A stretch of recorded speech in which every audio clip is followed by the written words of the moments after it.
Chapter 353, One Hit Azura, 2. I never really have enough EXP. However, I can only leave it for now. Even if I fall back to level 0, I won't have enough EXP to upgrade the skill. Shifeng laughed bitterly as he looked at his own level. Level 21. His current level was even lower than before he had returned to White River City. However, his combat power was much higher than any ordinary level 34 player. Meanwhile, Turtledove and Shadow Sword were completely stupefied right now. Within minutes, a level 34 player had fallen to level 21. Turtledove and Shadow Sword had even wondered if their eyes were playing tricks on them. How could a player's level decrease by itself? Although they both eagerly wanted to ask Shifeng about his level, they felt embarrassed to do so. After all, they had yet to join Zero Wing officially. As the leader of a guild, how could they presume to ask for Shifeng's secrets? Although Shifeng could discern the doubts filling the minds of the two minds beside him, he did not bother to explain himself. This was his secret. If the matter of the 7 luminaries' ring were revealed, a calamity would definitely befall him in the future. At this moment, Shifeng received another system notification. System, Guild Crusade quest completed. Zero Wing's popularity increased by 30,000 points. System, congratulations player for completing a Guild Crusade quest. Rewarding 70 White River City reputation points and 5 million EXP. Suddenly, Shifeng's level recovered to level 22. Guild leader, we've secured all of the treasure in Creek Town. Everyone's reputation had increased beyond 100 points, and we've become nobles. We won't suffer any consequences if we enter the city as red names now. Fire Dance and the others have returned to the city to accept their class change quests, Aqua Rose suddenly reported through the team chat. Good. The rest of you should return as well. While you're at it, summon all members of Zero Wing to the teleportation hall, Shifeng said, smiling faintly as he watched the current stalemate on the battlefield. Today was destined to be an extraordinary night. It was also the night when Zero Wing would fully emerge from the shadows. I understand. We'll hurry over immediately, Aqua Rose answered without hesitation before disconnecting the call. At this point, Aqua Rose no longer doubted Shifeng's decisions. After the call ended, Shifeng remained sitting on the rooftop, quietly observing the intense battle below. After another hour had passed, the number of players still alive on the battlefield had dwindled down from the initial 500,000 to less than 100,000. The brutality of the war far exceeded everyone's imaginations. Throughout this period, other players would slaughter anyone who dared approach the loot from the mechanical slayer regardless of who they were.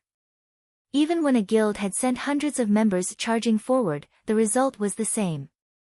In the end, the situation had devolved into one where it became impossible for one side to steal any of the drops without annihilating everyone else. However, along with the decrease of players, guilds' advantages began to reveal themselves. Among the tens of thousands of players remaining, a large majority of them were guild players. Meanwhile, the number of independent players decreased as some independent players had opted to give up and retreat from the battlefield. Without the interruption from independent players, the various guilds had also started to make their moves. Gradually, one guild after another charged towards the unclaimed loot. However, how could the other guilds willingly sit by and watch as other guilds obtained the drops of the mechanical slayer? Hence, the guilds present split their members into 2 groups, one to hinder the other guilds and one to seize the items. As a result, the various guilds initiated another intense battle with each other. These items all belong to Dark Star. Do you think small guilds like you are worthy of fighting us? Lone Tyrant swung his shield, slamming it into a swordsman from a small guild and sending him flying. He then bellowed, "Assassins, go for the items. Everyone else, protect them." Immediately, dozens of assassins from Dark Star sped forward, while the other members of Dark Star opened a path for these assassins. You wish to take those items? Have you sought my permission to do so yet? Red Feather led his subordinates forward, gradually approaching the drops while hindering Dark Star. Simultaneously, Emperor's Light, the Assassins' Alliance, and World Dominators also began to fight their way forward. Although these powerful guilds were very strong, the small guilds were no fools. These powerful guilds' main target would be the highest concentration of loot.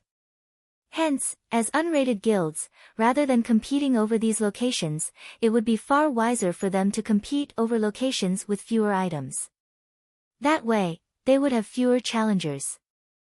Meanwhile, seeing the various guilds picking up drops one after another, the independent players watching from the outskirts of the battlefield could not help but grow envious.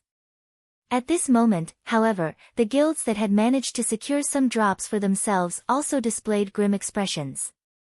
Originally, they had been fighting vigorously while ignoring all costs in order to secure the loot. After all, as long as they put these items into their bag, even if they died, these items would not drop.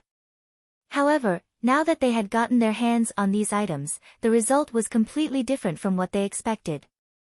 Any players holding the dropped items had to stay alive and hold said items for 2 hours.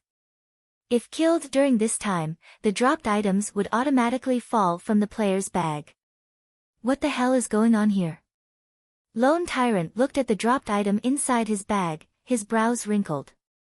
To secure the dropped items, they had not held anything back while slaughtering their way forward, even at the expense of sacrificing their own companions. Meanwhile, the only reason Lone Tyrant willingly made such a huge sacrifice was because he knew that they could take ownership of the dropped items the moment they got their hands on them. At this moment, out of the 10,000 plus Dark Star members who had arrived, less than 1,000 remained. Yet, Lone Tyrant had made all those sacrifices only to find out that the battle was not over yet. The dropped items they had obtained could switch ownership at any given moment. At this moment, all those who managed to obtain a dropped item felt their blood rush to their heads. Due to this sudden change, another change also swept through the battlefield.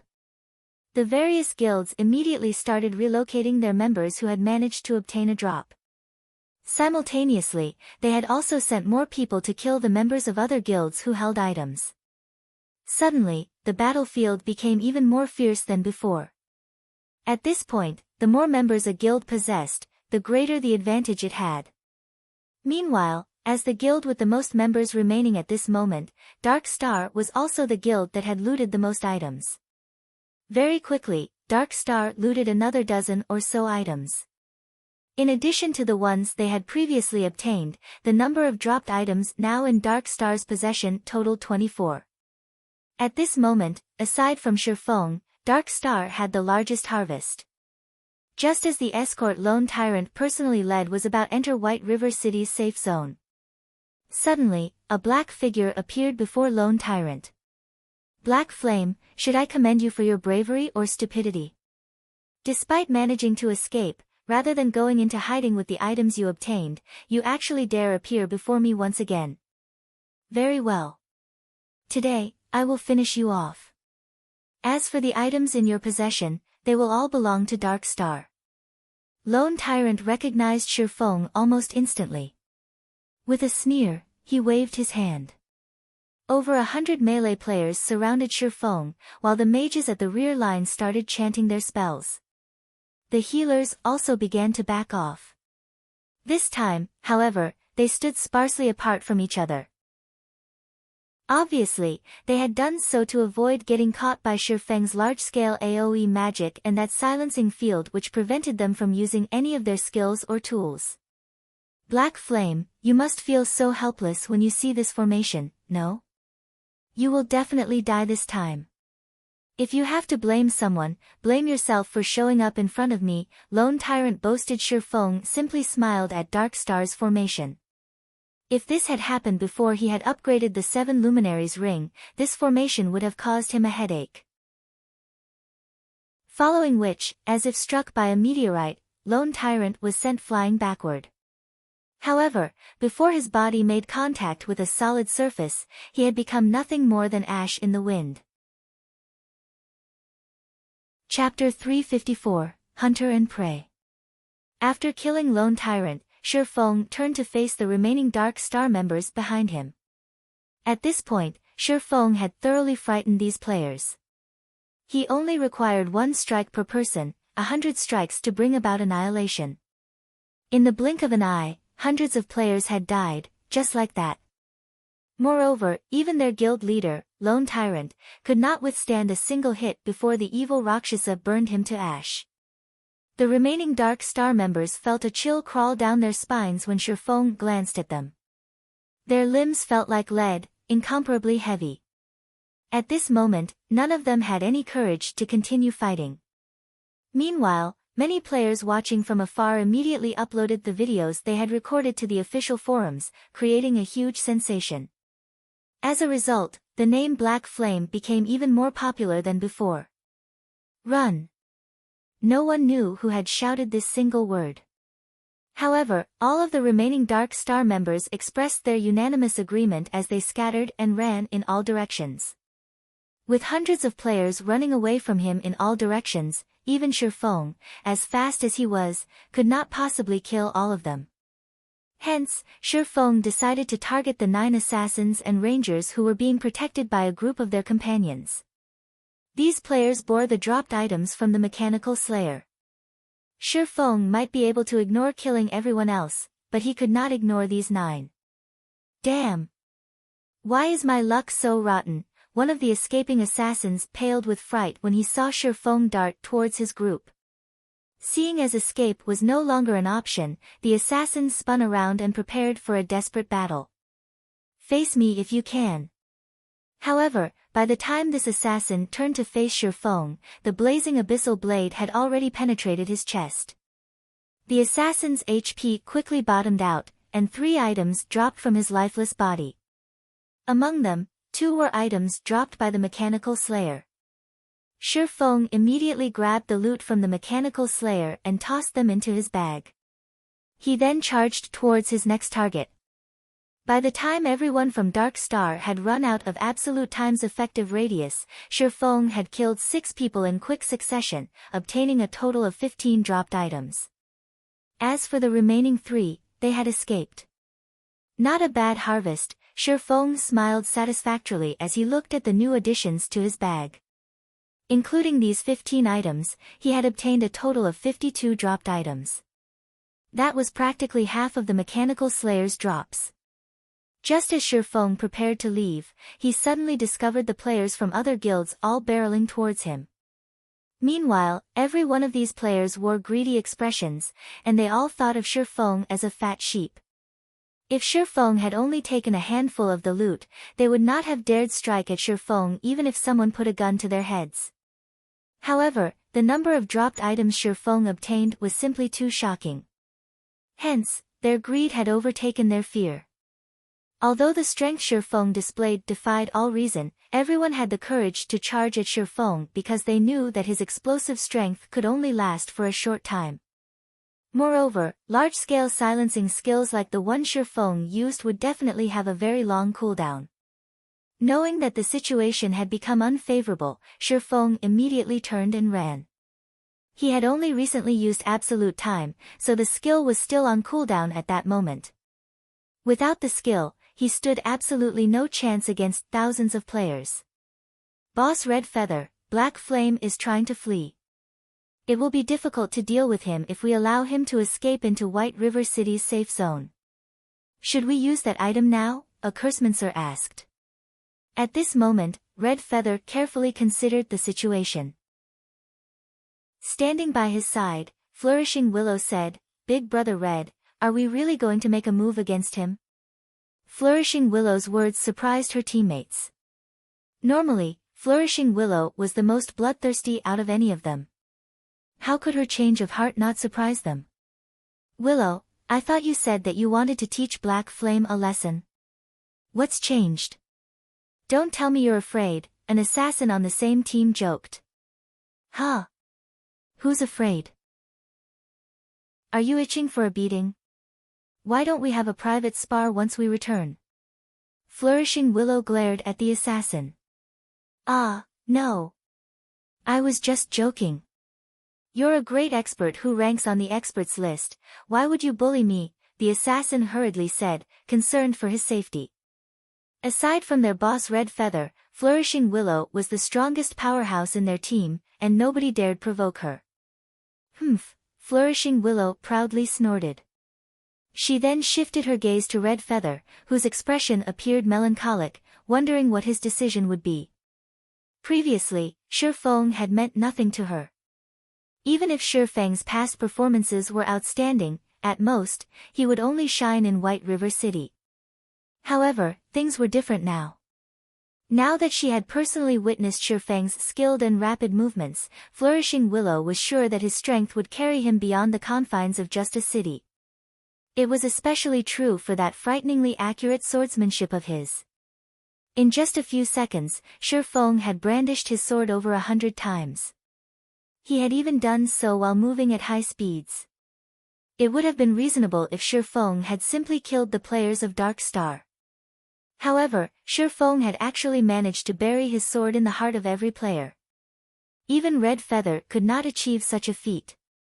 In addition to being so highly skilled, Black Flame was also the guild leader of Zero Wing. His status was not low. Even if they discarded all pretenses and killed Black Flame, it would not benefit the Star Alliance. Move out.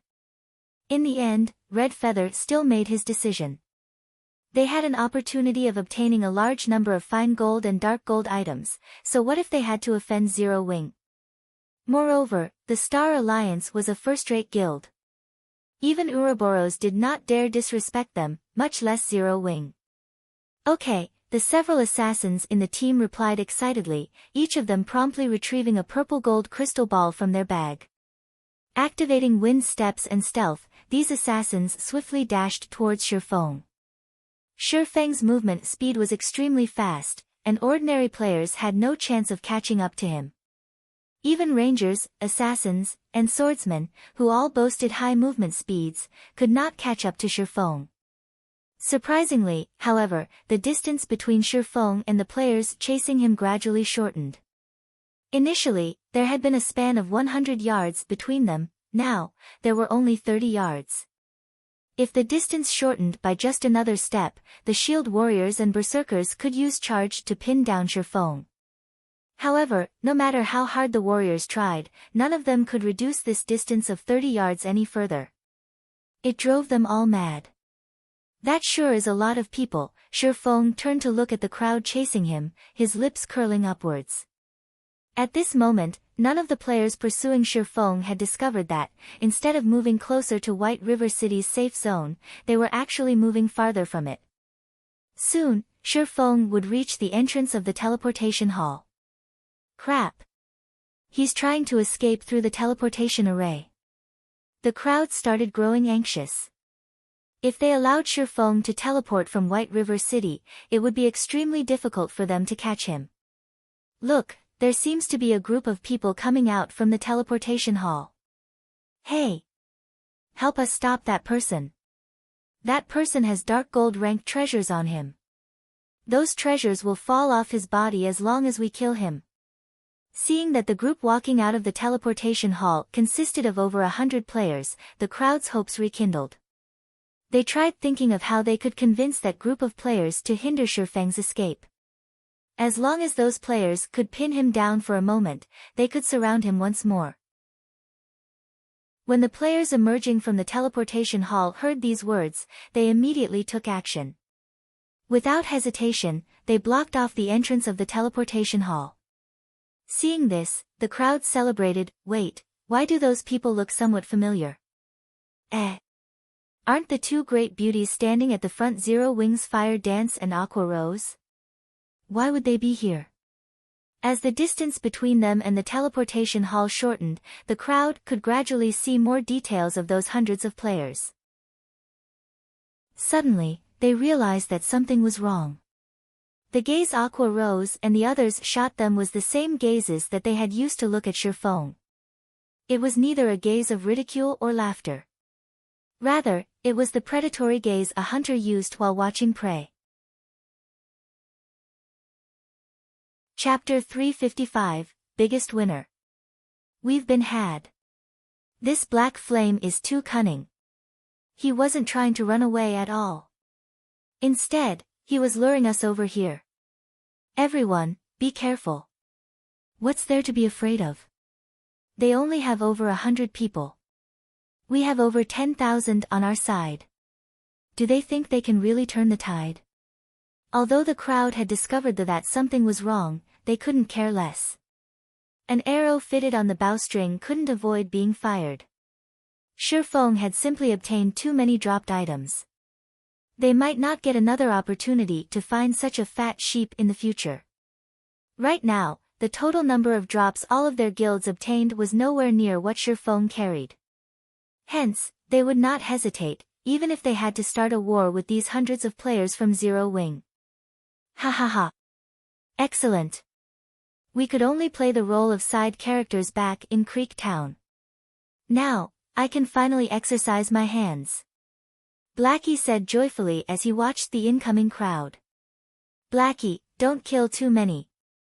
Let the others get some practice as well. It isn't very often we get to participate in such a large-scale battle. Fire Dance smiled faintly as she unsheathed her daggers and entered stealth. Black and Fire Dance's excitement left their teammates speechless. In Zero Wing, it was common knowledge that Blackie and Fire Dance were the two gods of slaughter in the guild. In the previous war involving 4 of the top 6 guilds of White River City, if Blackie had not wielded large-scale magic such as the Stars of Light, Fire Dance's total number of kills would have definitely surpassed his. Everyone, be careful. Since these people have survived until now, they should have some strength. Aqua Rose simply ignored Blackie's and Fire Dance's actions. The attack power the two of them possessed was simply not something others could replicate. Big Sis Aqua, don't worry. Now that we have upgraded our equipment, this is a perfect chance to see how much we have improved. The others started laughing. After the death of the Mechanical Slayer, the magic barrier protecting the treasures of the Blood Hand Association also disappeared. The Blood Hand Association's treasures were a great eye-opener for everyone. In total, they claimed several hundred mysterious iron items. There were also plenty of secret silver and fine gold ranked weapons and equipment. After distributing and equipping these items, everyone's equipment standard had significantly improved. Now, although their opponents numbered over 10,000, they possessed the advantage of levels and equipment. They also occupied a strategic location.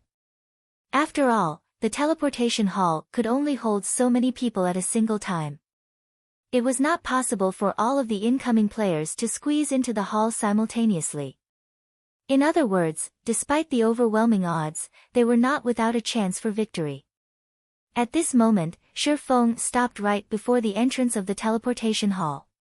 He then turned to face the various guilds charging at him.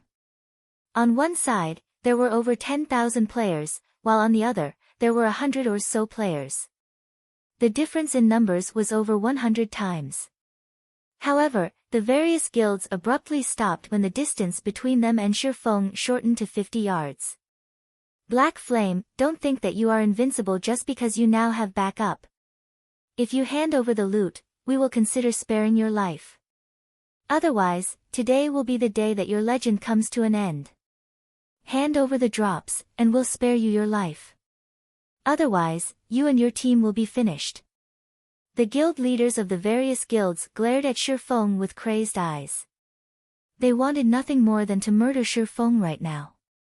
Previously, the massacre the Mechanical Slayer carried out under Shifeng's lead severely wounded their guilds. Afterward, due to Shifeng faking his own death, they even began to slaughter each other indiscriminately, decreasing their numbers once more. Now, so many reinforcements suddenly appeared. Who knew if Shifeng had anything else prepared? Now that Shifeng had suddenly turned to smile at them, how could they not feel worried? Hence, they all decided to halt their steps rather than continuing to charge forward.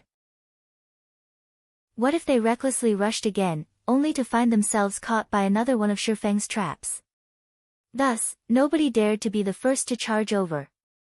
What's the point of talking so much trash? You've chased me for so long, so shouldn't it be my turn now? Shifeng smirked at the army of players before him. Revealing a faint smile, he slowly unsheathed the abyssal blade. Shifeng's calm reaction began to unnerve some of the guilds present. Facing an army of over 10,000, even a first-rate expert would react anxiously. However, even after observing Shifeng for so long, they could not detect the slightest hint of panic on his face. Did Shifeng truly possess another card that could allow his small team to defeat them? Big Brother read, there is definitely something suspicious going on. Now that Black Flame has reached the teleportation hall, he can escape at any time.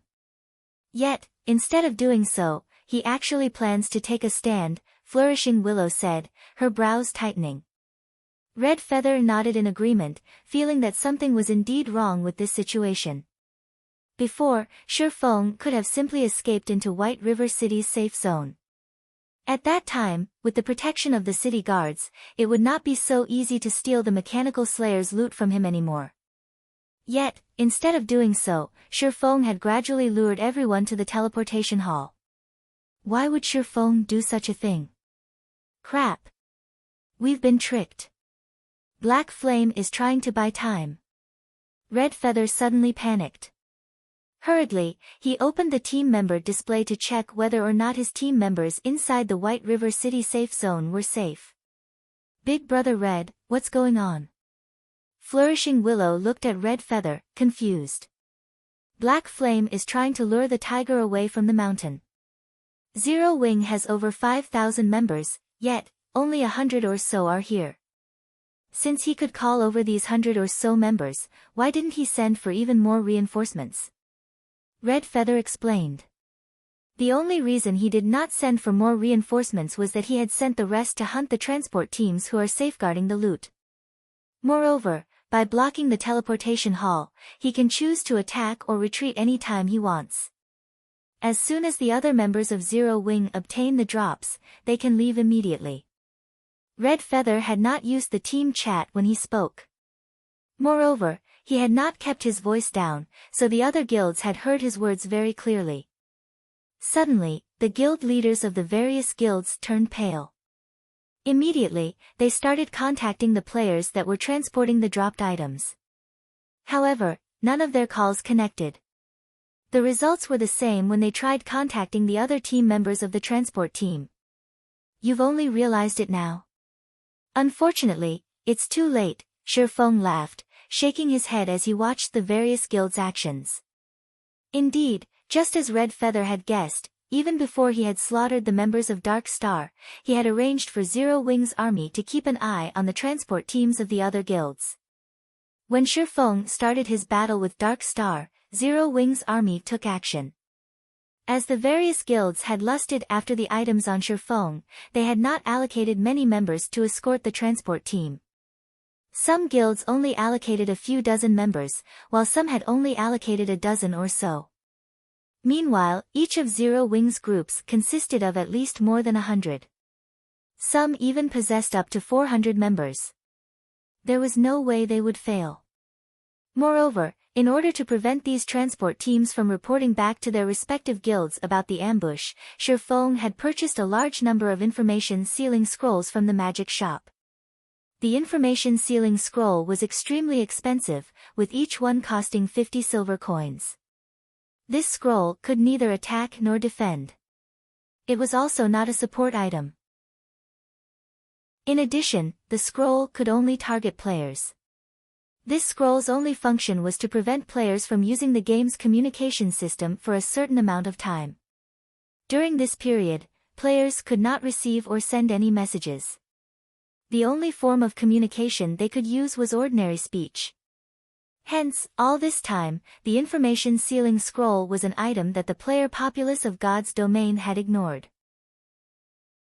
During the ambush, although these transport teams were just a short distance away from the battlefield, they could not contact their respective guilds to request reinforcements. Faced with troops several times their number, these transport teams had no chance of protecting the loot they carried. Also, even though these transport teams were inside the city's safe zone, the city guards needed time to come to their rescue. During this time, unless the transport team of a guild possessed only top-tier experts, their deaths were all but certain. Even if the city guards arrived later, the dropped items of the Mechanical Slayer could simply be passed on and claimed by the Zero Wing members who had not participated in the battle. At this moment, Red Feather was livid. Although he did not know how Shifeng had sealed off their communication, when he saw the HP bars of his team members decreasing, he could guess what had happened. Without a doubt, his team members were definitely caught in an intense battle. At this moment, Red Feather finally realized that he had massively underestimated Shifeng. He had been thoroughly fooled by Shifeng's facade of a first-rate expert. Compared to Shifeng's combat techniques, his cunning was far more terrifying. Despite the price so many players and guilds had paid, in the end, Zero Wing became the biggest, no, the only winner of this war. Rather than calling Shifeng a fledgling fox, it would be more appropriate to consider him an old demon fox that has lived for countless years. Chapter 356, One Man Holding Out Against 10,000.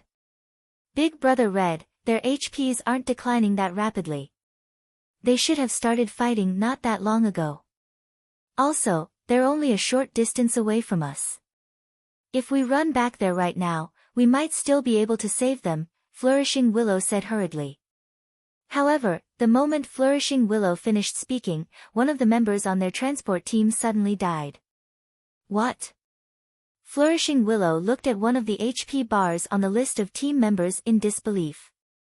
The dark HP bar proved that this player was already dead.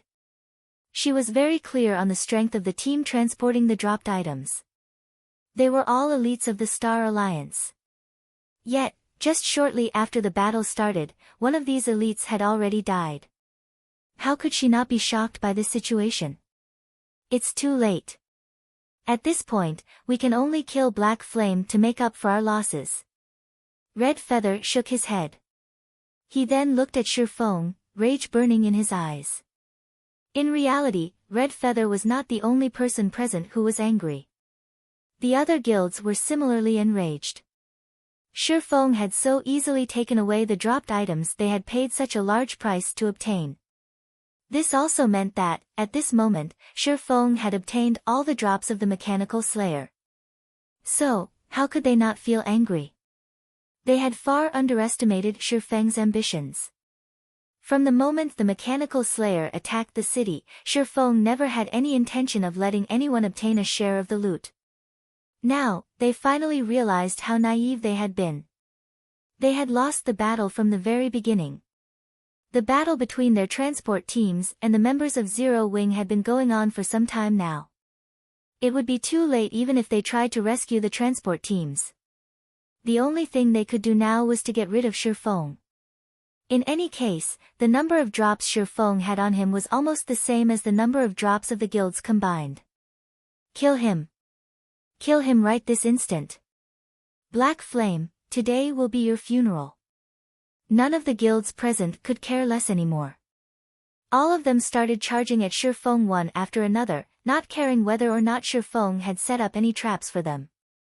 However, when the various guilds started charging at him, Shifeng and the others of Zero Wing also retreated into the teleportation hall.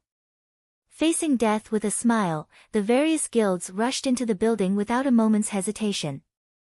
Seeing the large number of players swarming into the teleportation hall, Shifeng said in the team chat, "Start." Blackie, who had been eagerly waiting for this moment, immediately cast stars of light. The entrance and hallway of the teleportation hall was not very spacious, with a capacity of only around 100 players or so. Meanwhile, the range of the stars of light just happened to completely cover this area. One after another, stars of sacred light shot down from the sky, rocking the entire teleportation hall.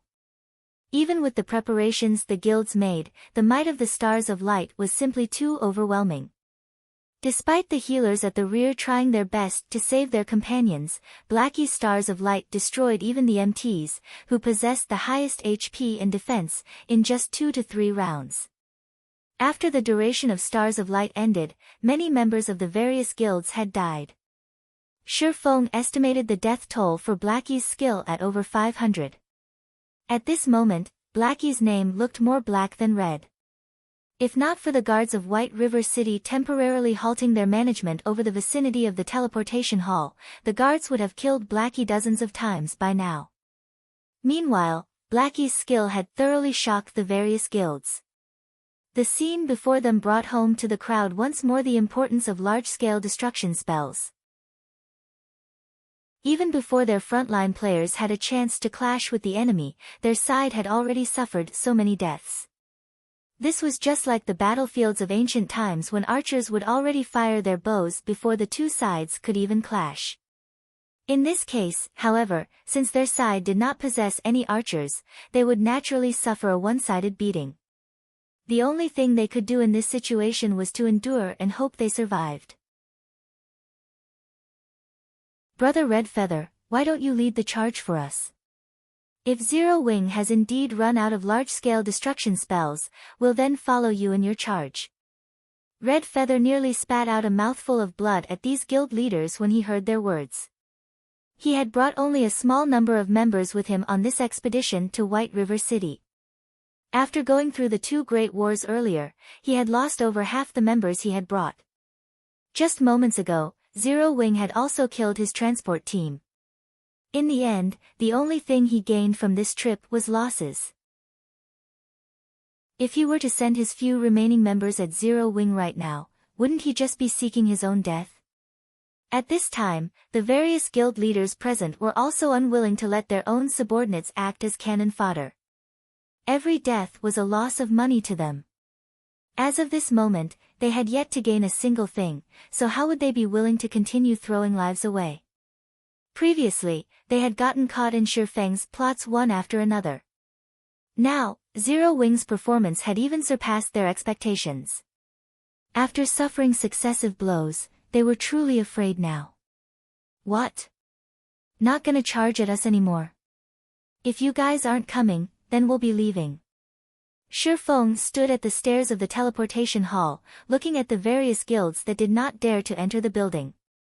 The calm and easygoing smile Shifeng wore made it impossible for anyone to guess at his thoughts.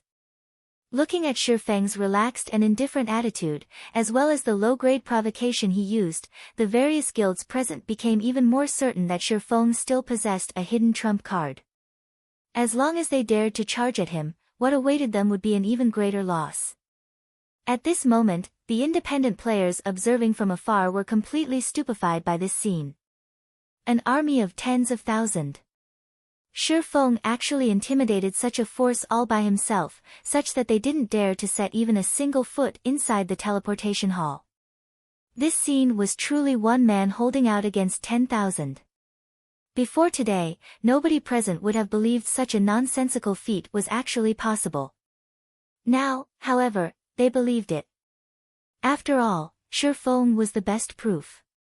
It would be an honor to die to such a player. After a stalemate of more than 10 seconds, Red Feather suddenly stepped forward. Everyone, don't be fooled by Black Flame. Do you think large-scale destruction spells can be obtained so easily? He is simply buying time. As long as we charge at him once more, the drops Black Flame obtained will be ours.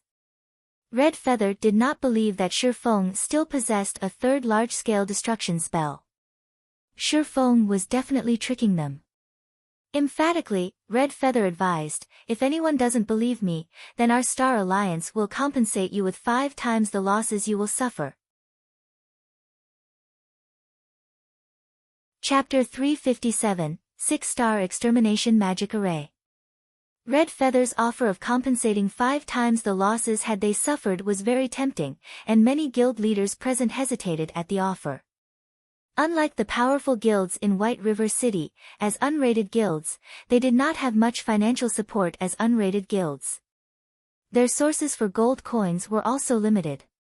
If they signed an agreement with Red Feather, their subordinates' deaths would only profit them in the future. If they took Red Feather's offer, however, they would sacrifice a lot of their guild's strength. Moreover, they would also lose the faith of their guild members. Seeing these guilds hesitate, Red Feather started to panic. Although he was unsure of whether Zero Wing still possessed large-scale destruction spells or not, he had a guaranteed method to kill Black Flame. As long as he could approach the man, Black Flame would die even if he were an expert ranked on the God's Domain Experts list. Once Black Flame died, the dropped items he carried would fall from his bag. Meanwhile, Red Feather would be the first person to grab those items. Afterward, he could simply use the teleportation array to leave White River City. Now that the dropped items his team had previously obtained were no more, if he could not snatch the items on Black Flame's body, how could he walk away with satisfaction? Don't tell me that none of you want the loot from the Mechanical Slayer? That was a monster that even a Tier 4 Great Wizard struggled to kill. Not to mention dark gold items, it would not be odd to find epic items among the drops. Don't you want the power of an epic item? Red Feather's comments excited the various guild players. None of them had even seen a dark gold item before, let alone an epic item. If a guild obtained an epic item, it would instantly become a hot topic throughout the entire God's domain. At that time, even an unknown guild would become famous, attracting the attention of many guildless players. Although it would still be no match for a truly powerful guild, it could still become an overlord of a city. The might of an epic item was unimaginable. In God's domain, dungeons were one of the main sources for players to obtain weapons and equipment. As only a limited number of players could enter a dungeon, if one wanted an easier time raiding, they could only do so by upgrading the combat power of a limited number of players. Hence, not only were epic items significant symbols to a guild, but they also played a very large role in the guild. At this stage of the game, if a guild could obtain an epic item, the strength of the guild would instantly soar to the next level. The Mechanical Slayer's loot needed to be appraised before anyone could discern quality and attributes. Hence, nobody knew the exact quality of the Slayer's loot. However, seeing as the Mechanical Slayer had been such a powerful monster, it would not be surprising even to find epic items among its loot. As long as there was the slightest possibility, nobody among the crowd would easily give up on this chance. Charge! For the epic items. Black Flame, hand over the epic items, and we'll spare your life. The various guilds charged at Shifeng once more with passion. Setting aside Red Feather's offer, the lure of an epic item alone was worth any price. At this moment, Aqua Rose walked up to Shifeng's side, suggesting, "Guild leader, they're charging at us once more. We've bought enough time now. Should we depart?" Although they had the absolute advantage of levels, equipment, and terrain, if they had to face so many players, death and injury would be inevitable. Since they have already achieved their goals, it was not necessary to continue fighting. "Okay, let's withdraw," Shifeng nodded. "Pass me the Tier 3 magic scroll that you obtained from Creek Town. I'll stall for time and leave them with a memento. Take this chance to activate the teleportation array." Indeed, just as Red Feather had guessed, large-scale destruction spells were not so easy to come by. At this moment, only he and Blackie possessed such spells. Although they had plenty of small-scale AoE attack spells, the might and range of these spells were not enough. They would not play a significant role in this battle. Are we really going to use that Tier 3 magic scroll? That's the 6-star extermination magic array. How could they have it? Shifeng was abruptly shocked when he saw the purple gold crystal balls in the hands of the 6 assassins. These items were no less rare than a Tier 3 magic scroll. Though they were far more powerful than a Tier 3 magic scroll, the requirements and limitations were also far more troublesome than a Tier 3 magic scroll. Chapter 358, Cornered Beast. Although Shifeng knew that these assassins intended to use the 6-star extermination magic array, it was too late for him to stop them. In the next moment, the crystal balls released a dazzling purple glow. Purple flames then burst forth, enclosing Shifeng and the 6 assassins within a barrier of purple fire. This barrier only covered a small area of 30 by 30 yards. With their levels, it would only take a few steps to cross this distance. Guild leader Black Flame, since you so arrogantly offended the Star Alliance, we've come to teach you some manners. Tiger, what's the point of talking to him? He is merely a frog at the bottom of a well. How could he possibly know how amazing our Star Alliance is? Let's finish him off immediately. Boss Red Feather is waiting for us. I'm trying to give him some time to mourn his own loss. Now that the barrier has been activated, nobody can possibly interrupt us. We can take our time dealing with him since there's no way for him to escape anyway. You're right. Wouldn't it be boring if we killed this insufferably haughty guild leader Black Flame in just 2 to 3 hits?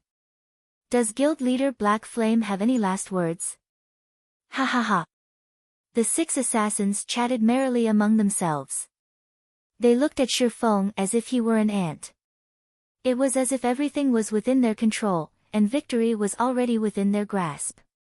The 6-star extermination magic array was a magic barrier that possessed several restrictions. Unlike a normal magic scroll, activation required 6 players. Moreover, once the barrier was cast in a specific location, excluding the 6 wielding the crystal balls, it would randomly choose 1 player within range and trap them within. As for everyone else who was within the magic barrier's range at the time of activation, all would be sent out of the magic barrier including players, NPCs, and monsters. After erecting the magic barrier, not even an army of tens of thousands could penetrate it. The same went for those inside the magic barrier, they could not leave. The magic barrier would only dissolve itself when the targeted player died, or the 6 activators were annihilated. In addition, while the barrier did not impose restrictions on the 6 casters, the targeted player, on the other hand, was banned from using any skills. To any player in God's domain, losing one's skills was like a tiger losing its claws and fangs. It was similar to how Shi Feng could one-sidedly massacre hundreds of players after activating Absolute Time, a regional silencing skill. Although part of the reason Shi Feng could achieve such a feat was due to his frightening combat power, the regional silencing skill Absolute Time played a similarly large role. Currently, Shi Feng had to face 6 level 20 assassins who were capable of using all their skills. He was also trapped in this barrier until he defeated these 6 elite players. One could just imagine how dire the situation was. What a pity, Shi Feng sighed as he looked at the purple flames surrounding him before shifting his gaze towards the 6 assassins. Normally, the 6-star extermination magic array was used to deal with high-tiered mage-type bosses. Compared to a high-tiered magic scroll, although barrier crystals possessed many restrictions, players could use it within a dungeon. On the other hand, Tier 3 magic scrolls like the Water Dragon's Flurry were useless inside a dungeon. At this moment, however, these 6 assassins had used such a precious barrier crystal to deal with a single swordsman like Shi Feng. The word waste could not even begin to describe their actions. Guild leader Black Flame, so even you know the word pity? It would indeed be a pity if we were the only ones to witness your death. However, you can rest assured that we will upload a video of your death to the forums, showing everyone the end of your undying legend. When that time comes, Guild leader Black Flame, you should not blame us for your ruin. Instead, blame yourself for being too arrogant and greedy. You actually dared to oppose the Star Alliance. The 6 assassins laughed maniacally, having already foreseen how Shi Feng would become the laughingstock of God's domain in the near future. As for the 6 of them, after killing Shi Feng, they, too, would instantly become the focus of Star Moon Kingdom. Saying so, the 6 assassins immediately activated stealth and advanced on Shi Feng. However, Shi Feng was a step ahead. Without the slightest bit of panic or hesitation, Shi Feng dashed towards the 6 assassins with frightening speed. The strength of assassins lay in death from the shadows. If exposed, however, they were only half as dangerous. Knowing this, Shi Feng darted forward without hesitation and sliced up the 6 assassins. Dang! Dang! Dang! 6 clangs of metal clashing resounded inside the magic barrier, and the assassins who had just entered stealth were immediately exposed. Enraged, they glared at Shi Feng. Black Flame, no matter how much you struggle, the result will be the same. Since you want to die in early, let me fulfill your wish. A tanned and short assassin named Grey Squirrel tightened his grip around one of his daggers and jabbed it at Shi Feng's abdomen. With even greater speed than before, Grey Squirrel drew a strange arc with his other dagger, sliding it smoothly towards Shi Feng's side. Under normal circumstances, players would instinctively try to defend against the first attack and neglect the dagger from the side. Even if they managed to discover the second dagger, their instincts would still focus on the first. This deliberate misdirection clearly displayed how skilled this assassin named Gray Squirrel was. He was not an ordinary player but an expert. As long as the assassin's blade found its mark, Shi Feng would enter a fainted state. At that time, he would be at the assassin's mercy. They could simply incapacitate him indefinitely until he died. Moreover, while Gray Squirrel attacked Shi Feng, the other two assassins beside him had also aimed their daggers at the swordsman. The three remaining assassins standing at a distance, however, had not taken action. On the contrary, they simply stood there, watching with ridiculing smiles. In their opinion, Shi Feng was just a cornered beast struggling to stay alive. His initial charge was simply his last-ditch effort at survival. Just when the two daggers from Gray Squirrel were about to penetrate into Shi Feng's body, Shi Feng shifted his footsteps slightly and retreated half a step, effortlessly evading the two daggers. Immediately, he spun sideways, escaping the pincer attack of the two assassins behind him. The entire process was as smooth as flowing water without any excess movement. The assassins were inwardly startled. Shi Feng had actually evaded their perfect joint attack with such simple motions. Shi Feng's quick-witted response left the six assassins shivering slightly. However, he couldn't care less about his enemy's thoughts. Without a pause, Shi Feng brandished the abyssal blade and the purgatory's shadow, sending over a dozen afterimages slashing at the three assassins. Shi Feng's swords moved with lightning speed, the three assassins emitting ear-piercing screeches as the blades found their vital points. The three attacking assassins were greatly shocked by this counterattack. In a panic, they hurriedly used their daggers to defend themselves, even going as far as using block. Although all three of them managed to defend against the afterimages sent at them, Shi Feng's superhuman strength forced them into a retreat, the clash leaving their hands numb. Such speed and strength. At this moment, these three no longer dared to underestimate Shi Feng. During their brief exchange, they could tell how powerful Shi Feng was. Normally, when the three of them attacked together, even Red Feather would temporarily retreat rather than face them directly. However, Shi Feng had done the exact opposite and fought them head-on. Surprisingly, he even forced them into a retreat. If they had not combined their strengths to block Shi Feng's attacks just now, they might have joined the many souls who had died under Shi Feng's swords. All six of the assassins instantly came to a conclusion. Although the Shi Feng before them had lost his fangs and claws, he was no tiger. He was a monstrous beast clad in human skin. He could easily suppress them by only relying on his strength. Faced with Shi Feng, only death awaited them. Suddenly, the assassins realized that they had made a massive mistake. They had actually chosen to lock themselves up with such a monstrous beast. As expected, it isn't possible to get rid of them quickly without the 100% speed boost from purgatory power. Shi Feng's onslaught had failed to achieve its intended purpose, though it did allow him to gain a general understanding of his attacker's strengths. In conclusion, these assassins were definitely experts. The three assassins had exposed many holes in their defenses after Shi Feng shook them off. Hence, he brandished his blades once more, intending to strike the iron while it was hot and finish them off before they could reunite with their other companions. At this time, however, the other three assassins had already circled and arrived behind Shi Feng. They immediately launched a flurry of attacks, giving Shi Feng no choice but to stop his attacks and deal with the immediate threat first. Shi Feng abruptly spun around, swinging his swords with all his might at the three new arrivals. Like before, his attack sent all three assassins flying. Shi Feng then charged at the assassin in front of him, brandishing his swords multiple times. The assassin receiving Shi Feng's attacks was greatly frightened. Immediately, the assassin used silent steps, hoping to take advantage of the short period of invulnerability the skill provided to defend against all these sword flashes. By doing so, he could also gain some precious time to allow his companions to come to his rescue. Otherwise, only death awaited him. The assassin's decision to use silent steps had undeniably given his 5 other companions plenty of time to react. After regaining their composure, the 5 assassins immediately dashed at Shifeng, forcing him into a momentary retreat. "We can't let this continue. We can't hold back any longer. All of you, use the berserk potion," Gray Squirrel commanded.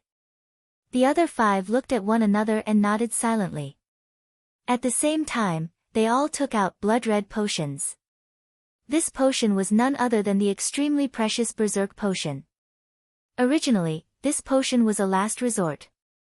They never thought that they would have to use it so quickly.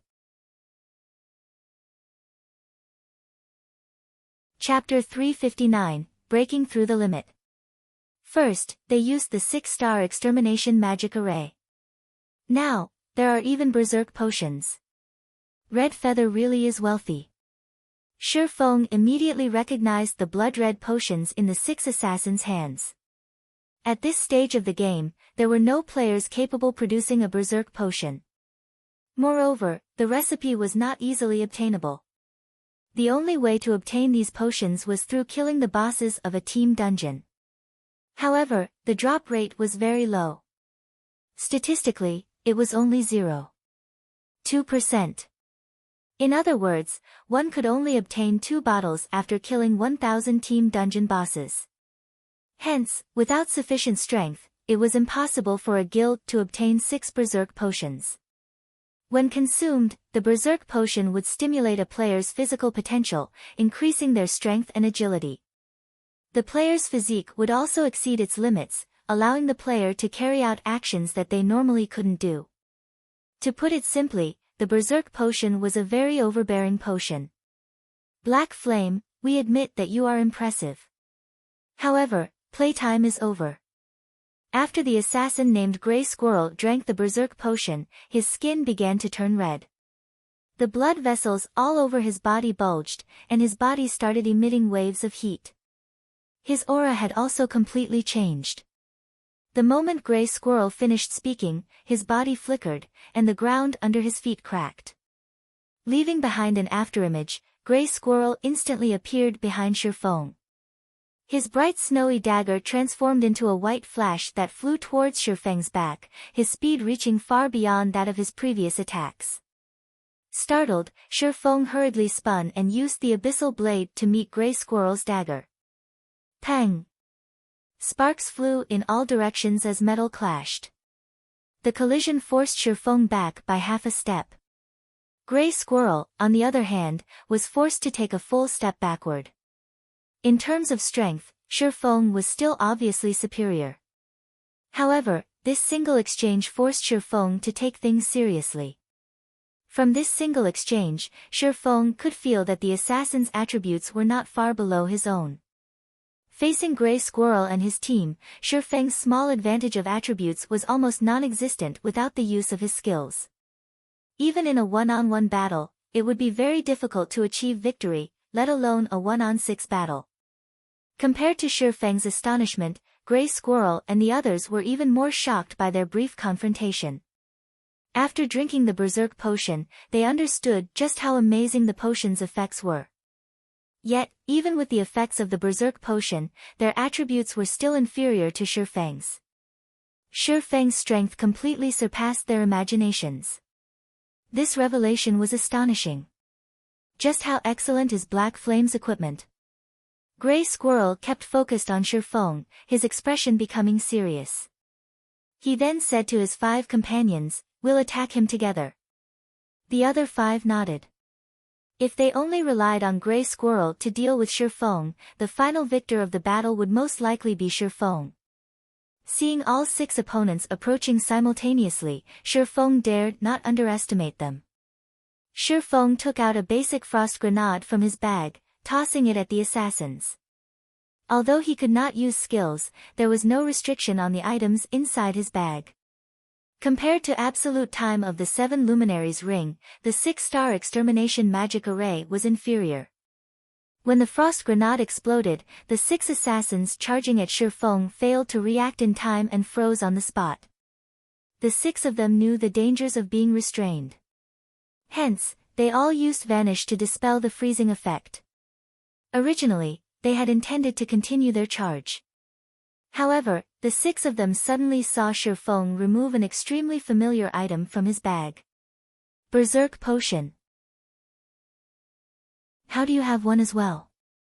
Gray Squirrel's eyes widened, intense fear appearing on his face. What?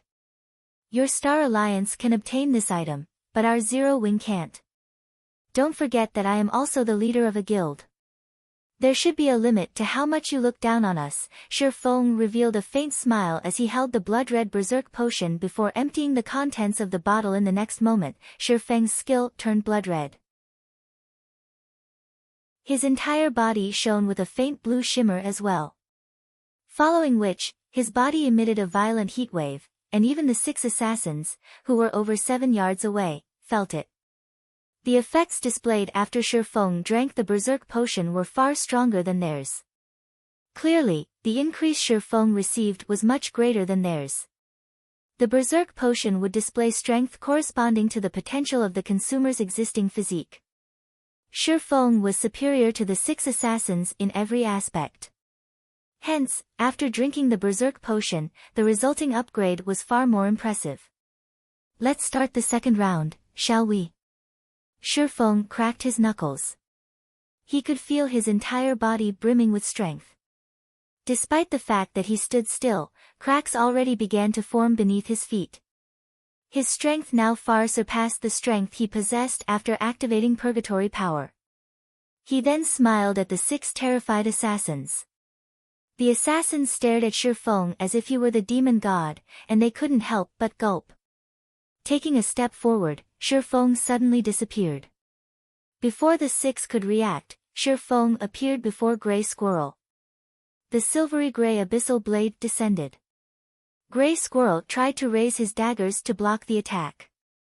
However, he suddenly discovered that his speed could not keep up with Shifeng.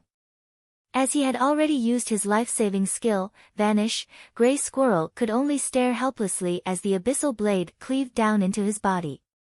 A damage of -2,641 points appeared above his head, decimating his HP that was barely over 2,000. Moreover, the strike had not been a critical hit. The other 5 broke down at this sight. The speed of that strike was far too fast. Today, they had finally witnessed what the words, "In the world of martial arts, there are no impregnable defenses, only swiftness is invincible," meant. Before Shifeng drank the berserk potion, they could cope with his speed and strength. After he drank the potion, however, they had no chance. If they had known, they would never have chosen to drink the berserk potions. However, it was already too late. Meanwhile, while Shifeng fought inside the 6-star extermination magic array, the various guilds outside the teleportation hall also recomposed themselves. Once more, they charged into the building.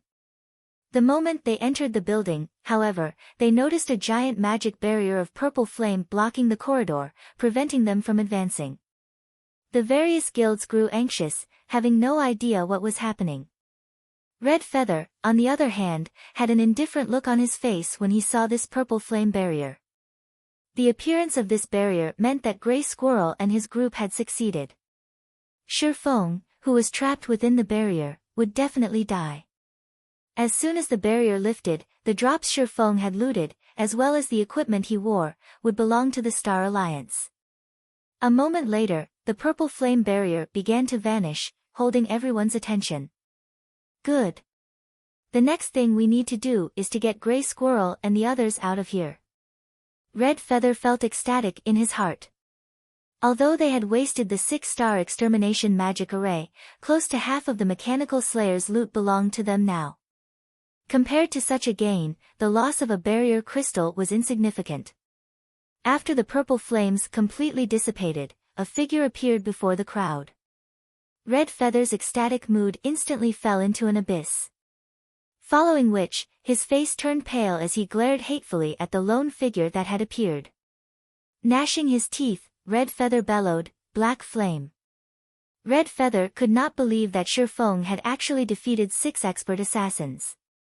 Moreover, Shi Feng had done so without the use of his skills. As a precaution, Red Feather had even given each of the 6 assassins a berserk potion. Yet, the result was still a resounding defeat. Crap! Zero Wing has activated the teleportation array. Black Flame is going to escape, a player shouted, reacting quickly. However, by the time everyone heard this reminder, it was too late. Shi Feng's body flickered, easily throwing off the crowd as he drilled his way to the teleportation array.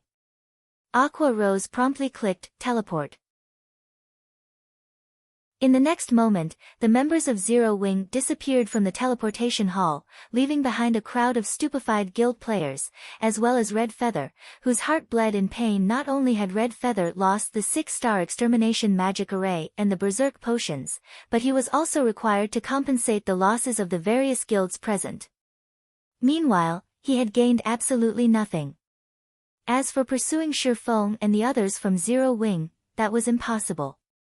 Ignoring the fact that he had no idea where they had teleported to, even if he knew, it was impossible to kill them while inside the city's safe zone without overwhelming force. As of this moment, the war inside White River City had finally reached its end. In this war, aside from Zero Wing obtaining the most astonishing harvest, the Assassins' Alliance, Emperor's Light, and Ouroboros had also gained a small harvest. These 3 guilds had immediately fled the battlefield the moment they claimed some of the drops.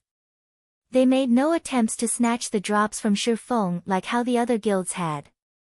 As for the other guilds, every single one of them had suffered immense losses. As for the members of Zero Wing that had escaped, after the restriction on the dropped items lifted, Shi Feng allowed everyone to get some well-deserved rest. After all, long battles were very taxing on one's spirit. Meanwhile, Shi Feng also rented a room at a hotel and promptly logged off. During this war in White River City, many spectating players had recorded videos of the battles and uploaded them to the official forums. The videos caused a huge sensation throughout the entire Star Moon Kingdom. It was especially true when everyone watched Black Flame's battle. He only required 1 strike per person, 100 strikes to bring about annihilation. Moreover, with his strength alone, he had managed to shake an army of tens of thousands. Everyone watching the video trembled with excitement. Suddenly, every player throughout the Star Moon Kingdom knew the name Black Flame. Say, do you guys think that Black Flame will make it onto the Secret Pavilion's experts list this time? What are you talking about? Of course, he will. If he doesn't make it, then the Secret Pavilion is blind. I'm just wondering what rank Black Flame will get. Won't we know once the Secret Pavilion publishes the new experts list tomorrow? After the war in White River City ended, the Star Moon Kingdom official forums exploded with activity. Many people discussed Black Flame and the Secret Pavilion's experts list. Meanwhile, Shi Feng simply chuckled as he read through these forum discussions. After drinking a bottle of nutrient fluids, he began his physical training. The Secret Pavilion was indeed a well-known existence in the virtual gaming world. Countless players dreamed of ranking on the Secret Pavilion's experts list. In the past, Shi Feng had dreamed of the same thing. However, there were simply too many players in God's domain. Star Moon Kingdom was only one of the hundreds of countries within God's domain. If the positions on the experts list were averagely allocated, each kingdom and empire in God's domain would only receive several spots. In other words, among the hundreds of millions of players residing in Star Moon Kingdom, only a few would have the privilege of ranking on the Secret Pavilion's experts list. However, through the experts list, Shi Feng had also discovered information relating to the experts of God's domain. For example, he had learned of the cleric god Violet Cloud, the mage god Aqua Rose, and many other god-ranked experts. What's going on today? Why have I suddenly become stronger? Shi Feng, who was currently working out in his room, felt something amiss. In the past, after completing a set of exercises, he would lay paralyzed on the floor for quite some time. Today, however, he could stand and move with ease. He could feel that his body was still far from reaching its limit. Normally, physical improvement occurred gradually. It was impossible to significantly improve within a short time. Yet, such a situation had actually occurred. So, how could Shifeng not be surprised? It seems that I'll have to head to the Big Dipper Training Center to take a test. Unable to figure out the reason for his sudden improvement, Shifeng had no choice but to have himself examined. He might even learn some secrets to improving his physical fitness. Chapter 360, Deviated Path. When Shifeng thought of his sudden change, he lost his enthusiasm to train. He then threw on a blue tracksuit and left his new apartment. He hailed for a cab and headed towards the Big Dipper Training Center. As the most famous training center in the city, the Big Dipper Training Center was located in the center of Jinhai. The training center was about the size of 3 stadiums. The training facilities were all top class within the country. Moreover, they also employed many top-class doctors and dietitians, as well as first-rate instructors. After arriving at the Big Dipper Training Center, Shifeng immediately noticed multiple large, luxurious buses parked in front of the building. Handsome young men and beautiful young women alighted from the buses, one after another. They were all high school students, and at this moment, they all had excited expressions plastered on their faces. These high school students then orderly entered the building under the lead of a Big Dipper receptionist. Is Big Dipper holding a tour for students? Shifeng was slightly surprised. It was the first time he had seen such an occurrence. Even in the past, he had never heard of Big Dipper allowing students to tour its facilities. Ordinary people could not gain easy access to the Big Dipper Training Center. Only members were allowed entry into the building. If one were not a member, they were not even allowed through the entrance of the training center itself. Meanwhile, becoming a member of Big Dipper was no easy task. Without having a certain status in society or obtaining a referral from someone influential, it was impossible to become a member. If Zhou Yuhu had not entered the top 10 in Jinhai University's fighting competition, he would not have obtained a Big Dipper membership card. Now that hundreds of high school students suddenly entered the training center, no matter how one looked at it, something must have changed. However, this was no concern to Shifeng. He had only come here for a physical checkup. Fortunately, the Big Dipper Training Center possessed inspection equipment and other facilities that even the hospitals envied. Following which, Shifeng had also followed the crowd into the building. "Excuse me, sir, only members can enter," a robust security guard said as he blocked Shifeng's path. "Here is my membership card." Shifeng swiped his Big Dipper member card at the electronic lock. The red display on the machine promptly changed to green, signifying that Shifeng was allowed to pass. The tempered glass doors then parted. Seeing that there were no problems, the bodyguard promptly turned and left. The 15th floor of the Big Dipper Training Center contained equipment for testing punching power, grip strength, speed, reaction, and much more. At this moment, many people crowded around the equipment. Shortly after arriving on the 15th floor, Shifeng discovered a familiar figure currently testing her reaction time. Why is she here? Shifeng was very surprised. It was none other than his female class monitor, Zhao Ruoshi. At this moment, Zhao Ruoshi had her hair pulled back into a ponytail. She wore a black sports vest and a pair of tight capris. Zhao Ruoshi's perfect figure, which she normally hid, was vividly displayed at this moment, and she looked completely different from when she was at school. The reaction machine would fire varying amounts of special rubber bullets at the examinee.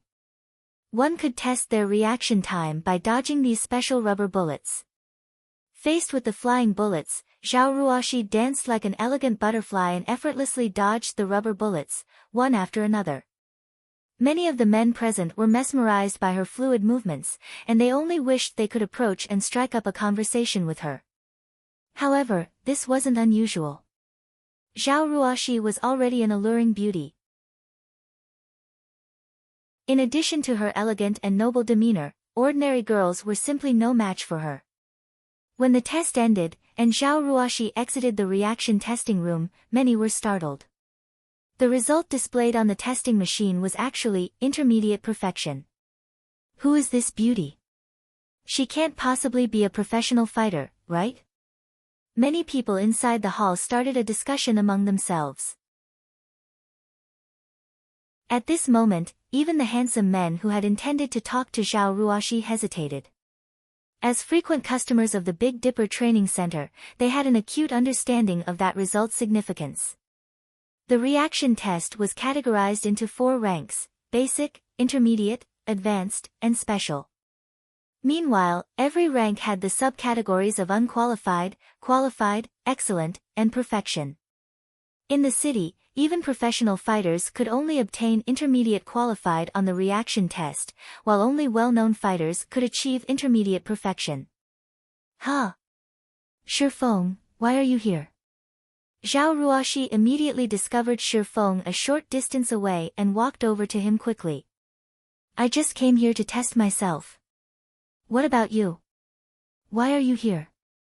If the others in the class to find out about this, they will be shocked to think that the normally gentle and elegant class monitor actually has such a side to her, Shifeng said, a grin plastered across his face. When Zhao Ruoxi realized that Shifeng has watched as she tested, not knowing why, her cheeks burned slightly and a small shred of happiness filled her heart.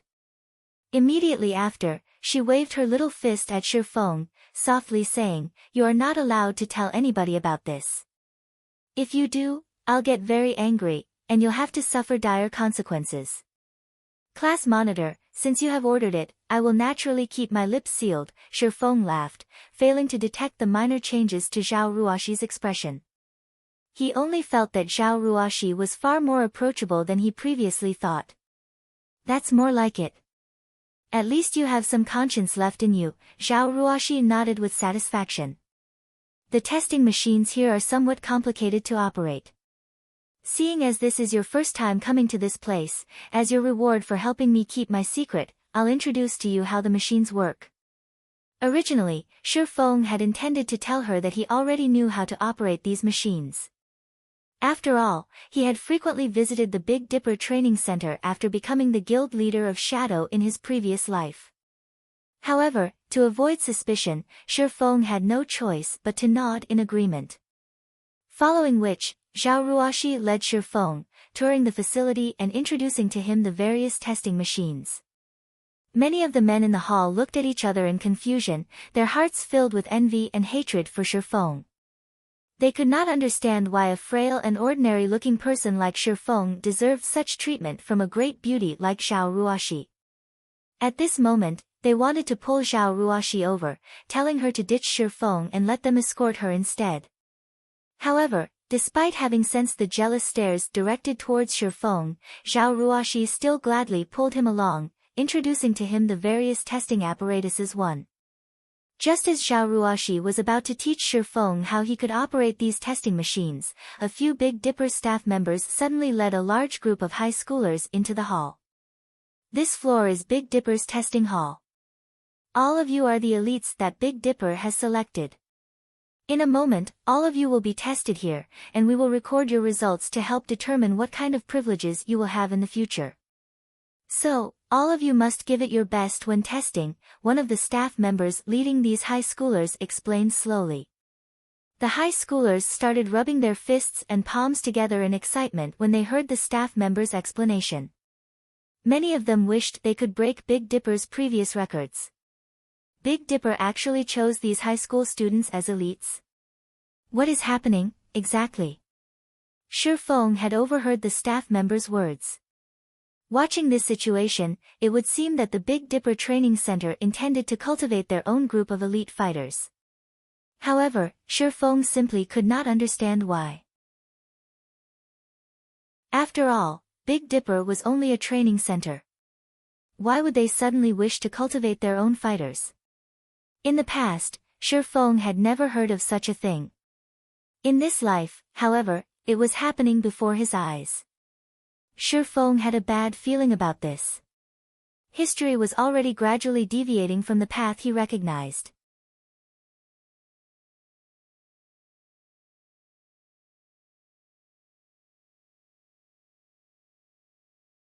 At this moment, Manager Xiao discovered Shifeng, who currently prepared to take his own test, standing beside Zhao Ruoxi, and he could not help but ask, "Ruoxi, this person beside you is?" "This is my classmate, Shifeng," Zhao Ruoxi introduced. "He has come here today to test himself and check on his own physical condition." "Uncle Xiao, haven't you wanted to nurture those students to participate in the provincial youth fighting competition? I have a great way to help them obtain a good rank," Zhao Ruoxi said, giggling. "Really?" Manager Zhao's eyes suddenly glowed. The provincial competition was incredibly important to the Big Dipper training center. Zhao Ruoxi would have really helped him big time if she had a way to help the students to get a good rank in the competition. "Of course," Zhao Ruoxi said with confidence. "What kind of method is it?" Manager Xiao asked concernedly. Seeing Zhao Ruoxi's serious expression, Manager Xiao did not think she was lying. Zhao Ruoxi then pointed towards Shifeng. With a slightly prideful tone, "It's him." "Him?" Manager Xiao shifted his gaze to Shifeng's body, unable to discover anything special about him. Zhao Ruoxi nodded, explaining, "He is our class's great expert. With him teaching those students, they will definitely succeed." Hearing this, before Manager Xiao could speak, Wang Cheng and Wu Chuan started laughing. They were the elite seedlings chosen by the Big Dipper Training Center after undergoing a rigorous selection process. Let alone an ordinary university student, even some professional fighters had no right to instruct them. How powerful could the great expert of a class of university students possibly be? They could probably knock Shifeng out with a single punch.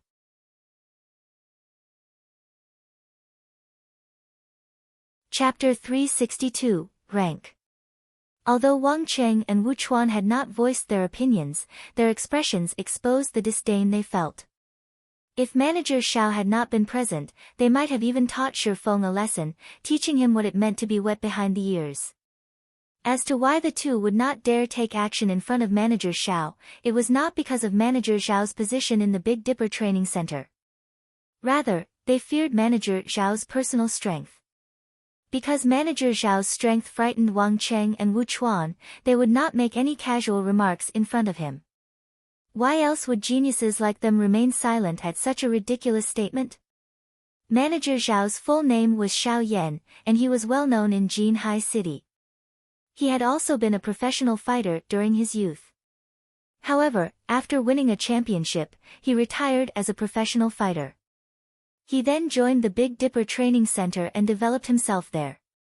Even though Xiao Yan was over 40 now, he would frequently spar with some of the top fighters in the city, thoroughly defeating them. "Uncle Xiao, why do you look so surprised?"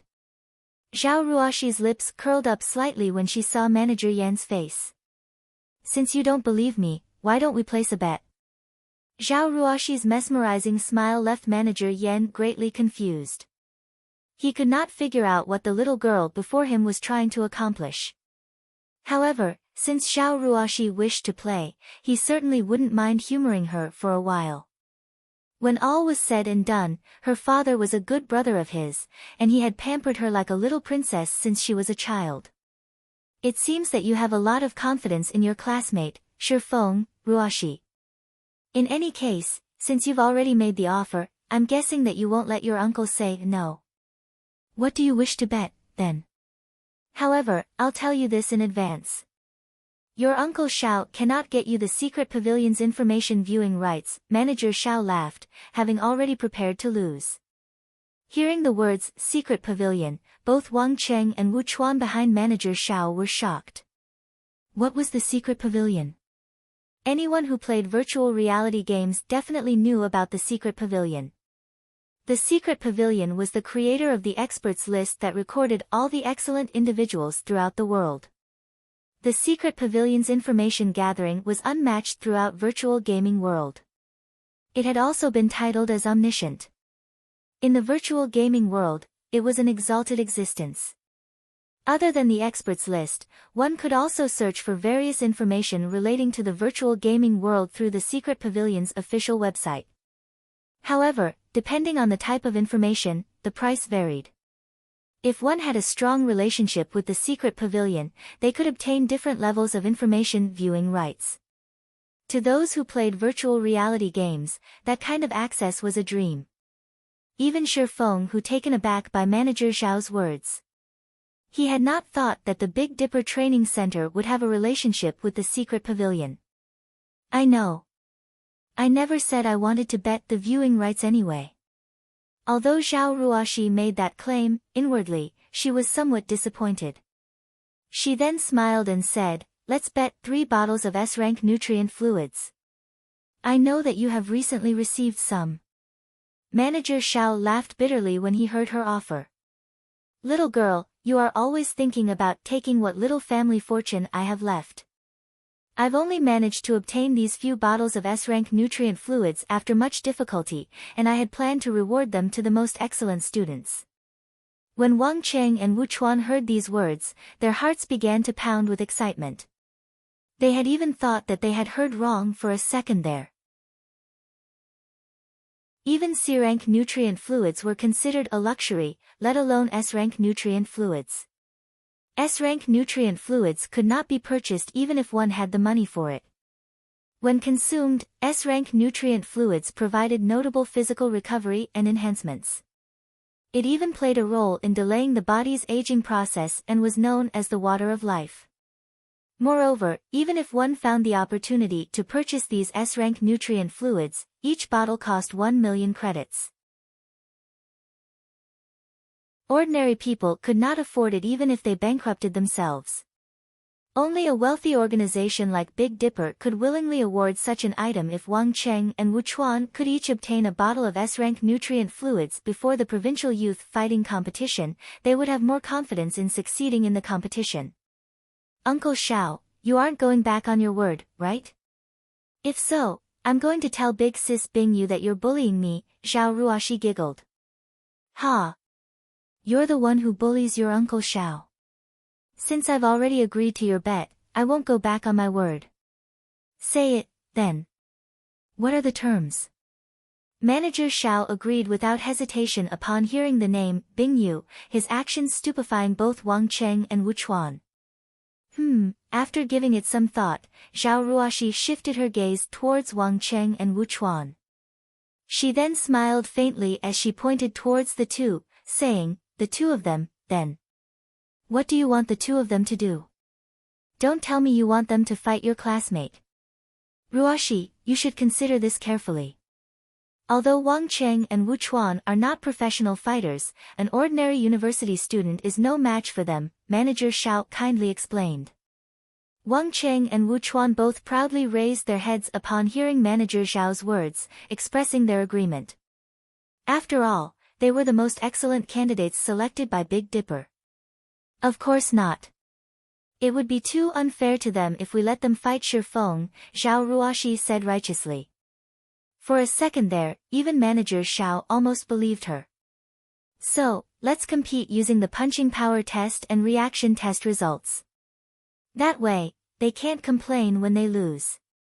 Zhao Ruoxi's words left both high schoolers utterly speechless. The two of them promptly shot a glare at Shi Feng, provocation filling their eyes as if saying, a brat like you thinks you're fit to compete with us?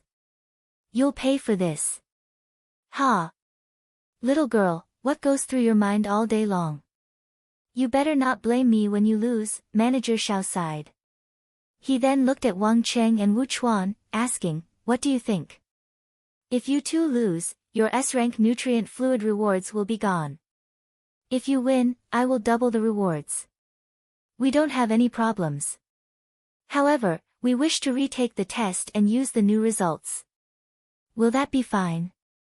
Wang Cheng and Wu Chuan had long since discussed the bet among themselves.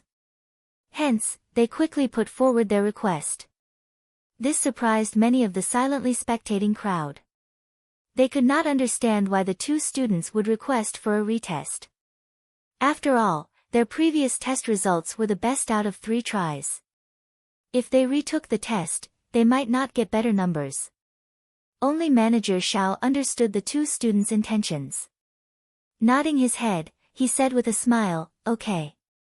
I knew you two little brats were holding back just now.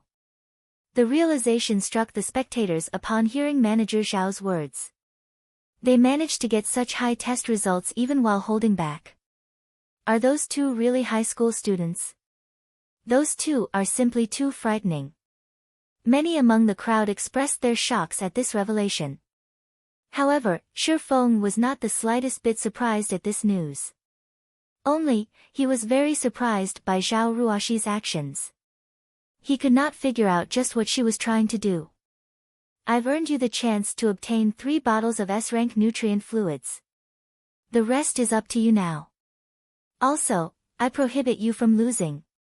Zhao Ruoxi walked up to Shi Feng and smiled, not giving him a chance to say no. After Zhao Ruoxi issued her command, Shi Feng finally realized what she wanted to accomplish. It turned out that she had played this little game just to gain him 3 bottles of S-rank nutrient fluids.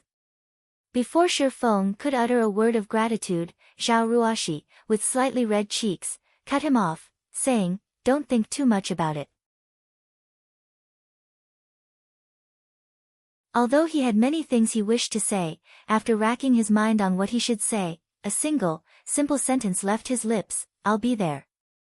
However, when Manager Zhao heard Zhao Ruoxi's demand, his originally friendly smile suddenly froze. He then shifted a stiff gaze towards Shi Feng, looking at the youth with disbelieving eyes. Just what sort of demonic power does this brat have? Manager Zhao could not help but pay more attention to Shi Feng. There must be a reason why the little swindling girl had such an optimistic opinion of him. Following which, Shi Feng, Wang Cheng, and Wu Chuan walked towards the punching power testing apparatus to begin their examination.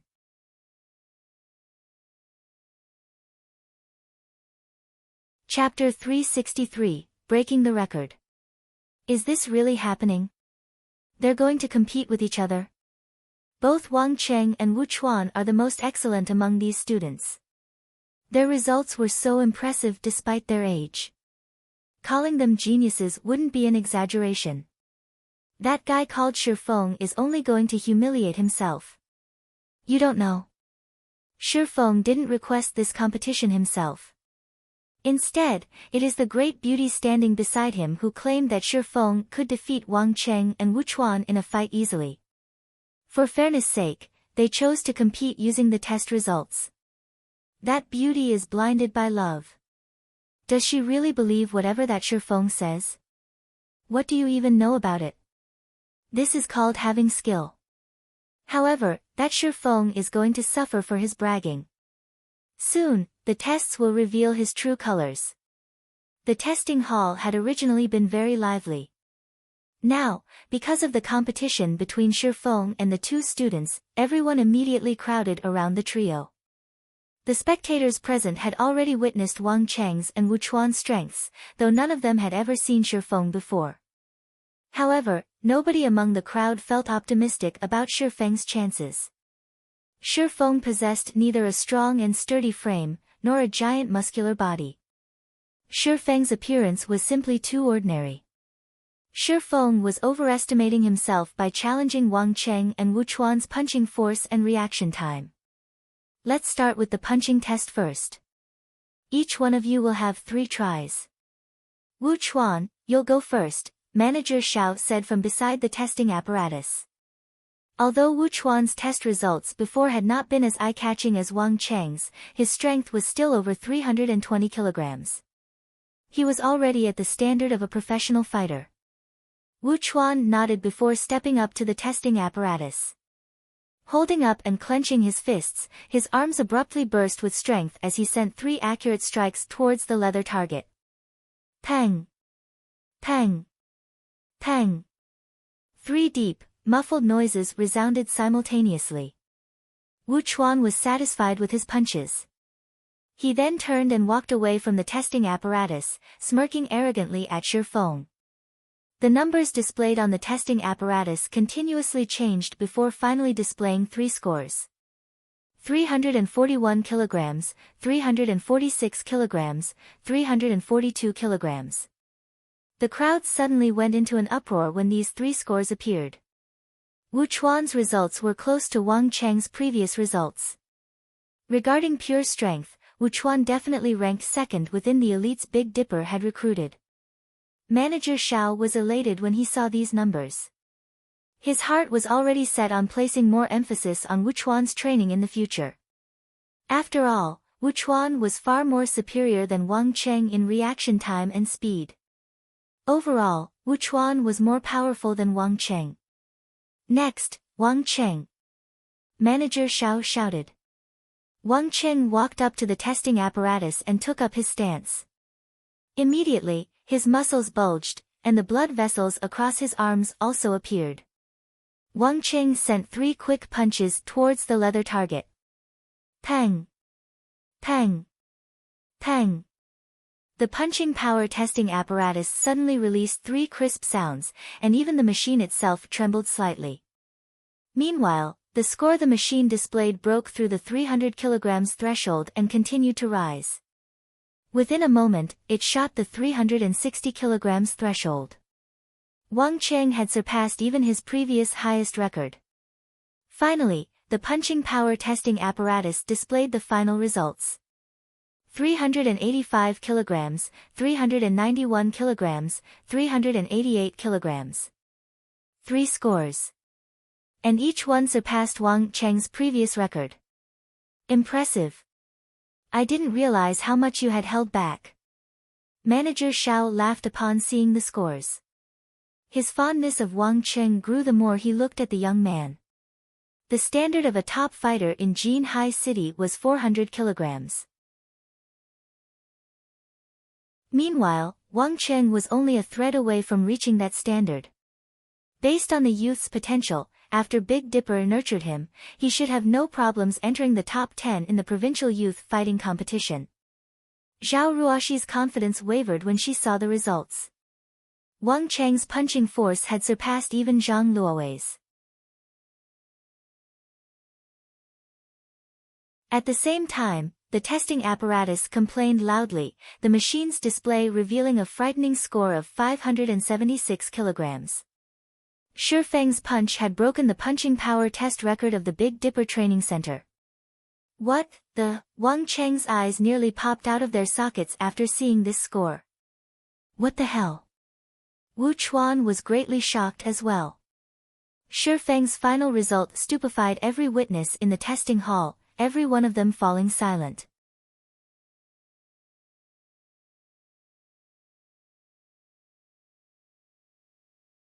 At this moment, her uncle Xiao not only gazed at Shi Feng with respect and reverence, but he also addressed her classmate as Mr. He even upgraded Shi Feng from a normal membership to being a platinum member. There were less than 100 platinum members in all of Jinhai City. It was a symbol of status. Even she was only a gold member. Zhao Ruoxi could not understand what her uncle was thinking. Little girl, Mr. Shi is a true martial arts expert. Why would you be surprised by this upgrade?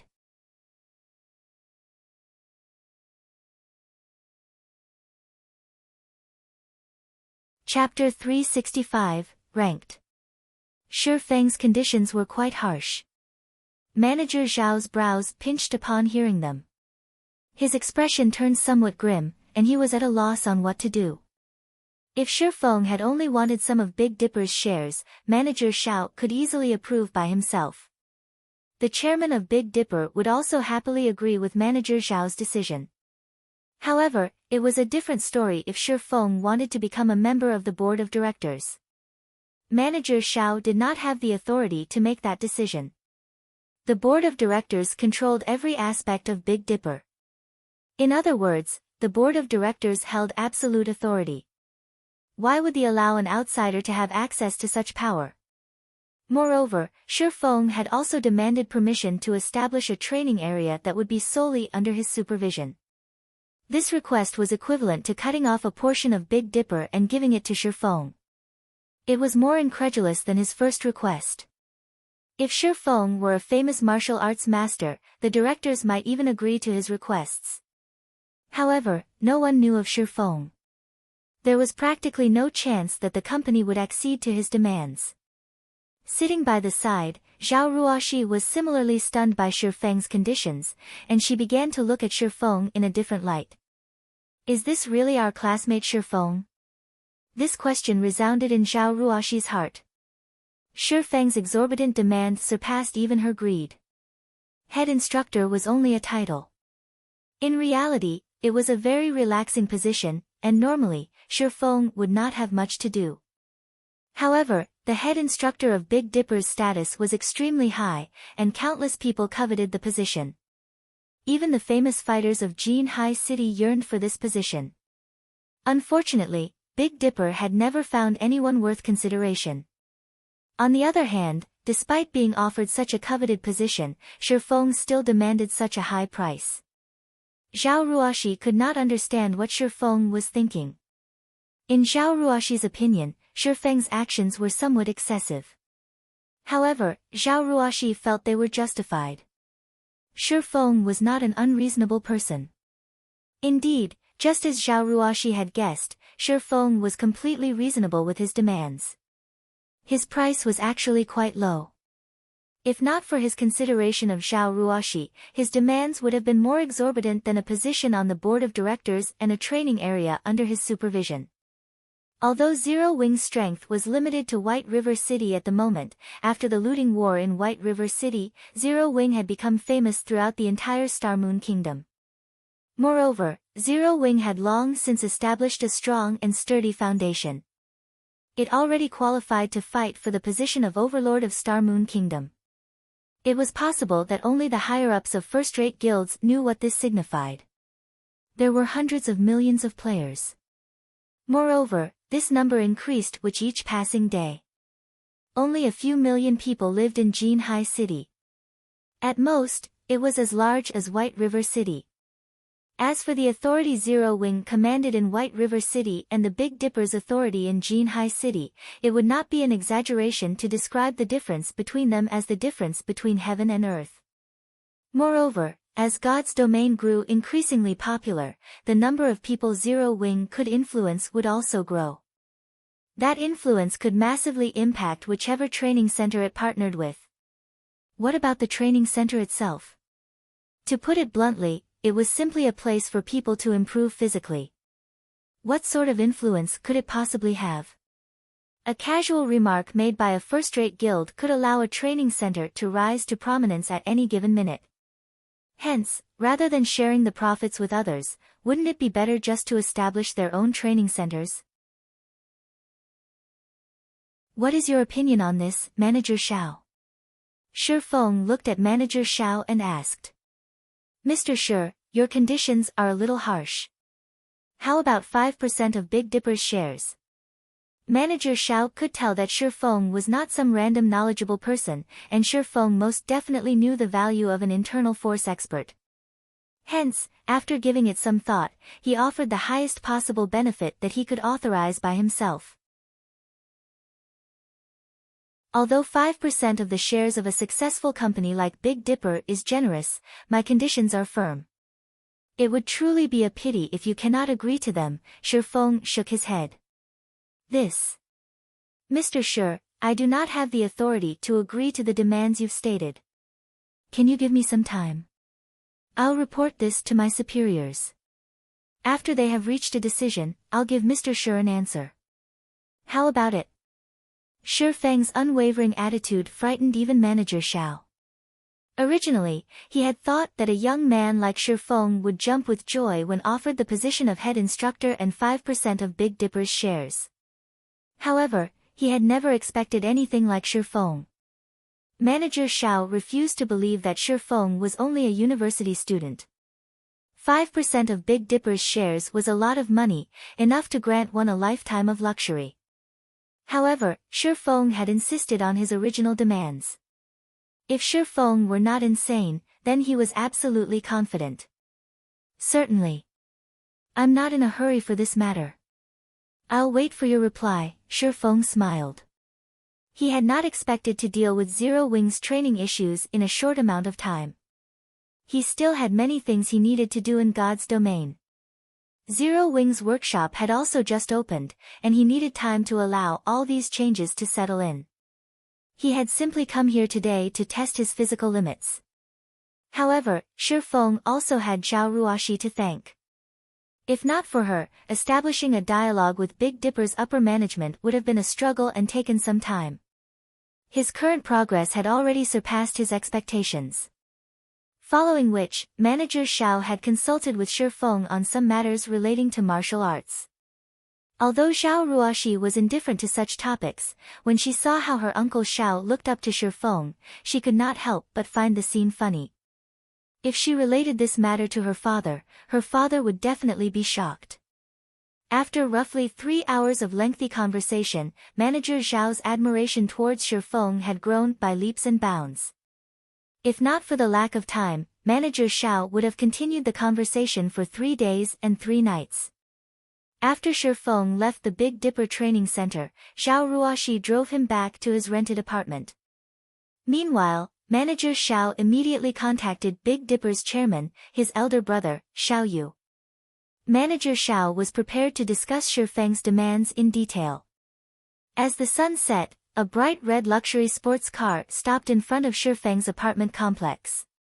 Shi Feng, you must store these 3 bottles of S-rank nutrient fluids properly. Unlike other nutrient fluids, S-ranks need to be kept below freezing.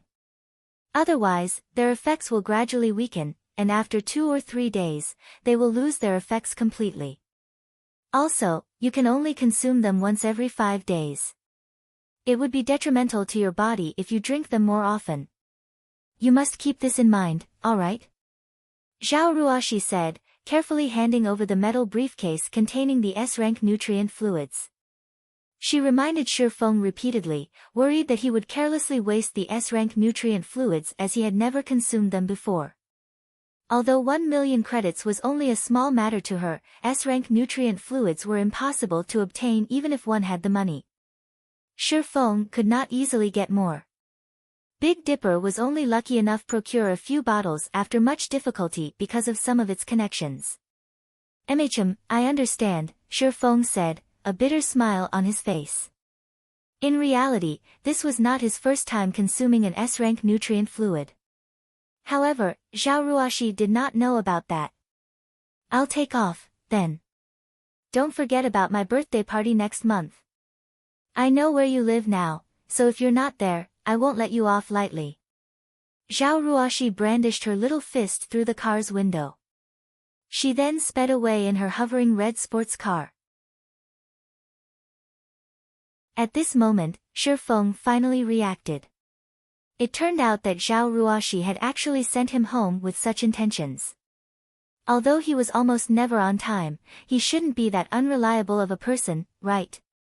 When Shi Feng turned around and was about to enter the apartment complex, he suddenly discovered someone squatting by the building's entrance. That person stared at Shi Feng with a wretched smile on his face. It was none other than Blackie.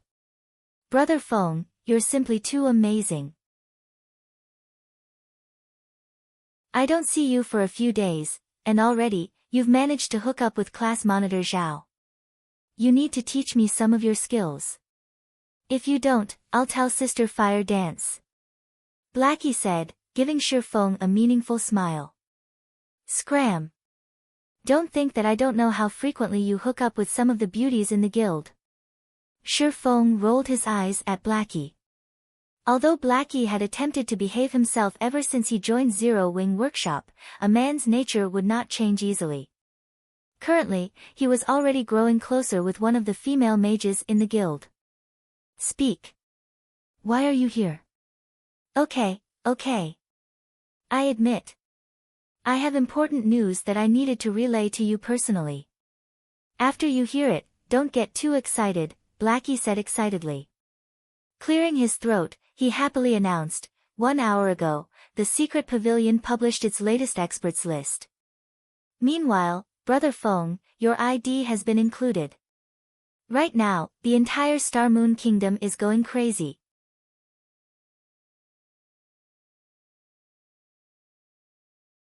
Chapter 366, Virtual Gaming Cabin. Listening to Blackie's excited report, Shi Feng was speechless.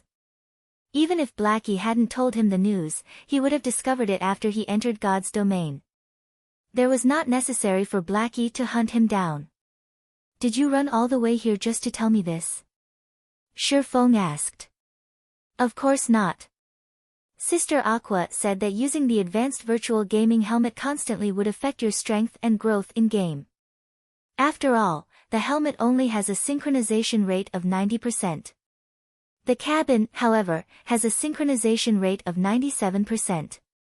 So, some time ago, she tried to buy a few virtual gaming cabins, Blackie said. However, there aren't many of them. Even with Sister Aqua's influence, she could only purchase 5 cabins for us. I came to deliver your unit. The workers have already installed the cabin in your apartment, you can use it immediately. Virtual gaming cabin? Where did you guys get so much money? Shifeng could not help his shock.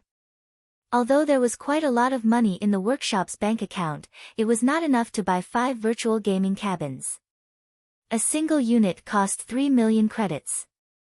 Moreover, virtual gaming cabins were always scarce as they were extremely difficult to manufacture. Unlike the virtual gaming helmet, the materials the virtual gaming cabin required were very rare, so they only produced and sold a limited number each day. Wealthy tycoons usually snatched up the cabins the moment they came out of production. Many people usually wondered why these virtual gaming cabins were so popular. Despite the cabin being so expensive and only having a 7% sync rate increase over the helmets, it was still immensely popular. In the past, Shifeng had thought similarly. Wasn't it just 7%? How much would a player's strength in-game possibly increase after using the cabin? Why bother wasting so much money for such a measly improvement? However, after Shifeng obtained his own cabin and subsequently tested it, it instantly changed his mind. That 7% made a world of difference. In the past, an expert had been involved in an experiment using the 2 machines to test combat power. In the end, the expert exhibited 71% of his combat power while using the virtual gaming helmet. However, when using the virtual gaming cabin, the expert managed 75%. Furthermore, not only could the gaming cabins allow a player to raise their combat power, but they could also allow a player to improve their techniques at a quicker rate. The cabins could also develop the potential of a player's brain, as well as restore and enhance their physical fitness. In the past, if Shifeng had purchased a virtual gaming cabin earlier on, he would not have stagnated at the peak of Tier 3. He had poured his heart and soul into God's domain to build his own legacy. In the process of doing so, he had neglected his physical fitness, which deteriorated with each passing year. By the time he realized the problem, it was already too late. Sister Aqua paid for them with her own money. She said that, as the #1 workshop in Jinhai City and the sensational guild of White River City, if others discovered that the guild leader of Zero Wing still used a virtual gaming helmet, Zero Wing would become a laughingstock. Hence, we needed to buy the cabins no matter what, and you, Brother Feng, must use one. This concerns Zero Wing's reputation, Blackie said eloquently, leaving Shifeng with no room to refute. Alright, then. I'll accept the cabin. However, we must pay Aqua back for all of the money she spent. There's still around 2 million left over from the White River City guidebook sales, send that to Aqua for now. I'll think of a way to gather the rest. Shifeng agreed that he needed a virtual gaming cabin. However, he couldn't have purchased one before because he lacked the proper channels. Since Aqua Rose had already bought one for him, he would gladly accept this favor, but there was no room for negotiation regarding money. However, he did not possess a lot of credits right now. Although he had previously earned quite a bit and received the 50 million compensation from Twilight Echo, he had already spent most of it purchasing the real estate and all of the necessary equipment for the workshop. He now had very little credits on hand. Coins, on the other hand, he had a lot of. If he converted the coins into credits, he would have more than enough to repay Aqua Rose. However, unless he had no other choice, he would never trade his coins for credits. There was not much time left to complete the epic quest, Gospel Project. After his few recent large purchases, the gold coins he had on hand had grown further and further from his target of 30,000 gold. He could no longer afford to trade coins for credits. He could only search for other avenues to earn credits. Ha ha ha. Brother Feng, Sister Aqua truly understands you. She knew you would say such a thing. So, she told me to tell you that since she was paid 5% of Zero Wing's shares for doing nothing, you can consider this as her investment in Zero Wing.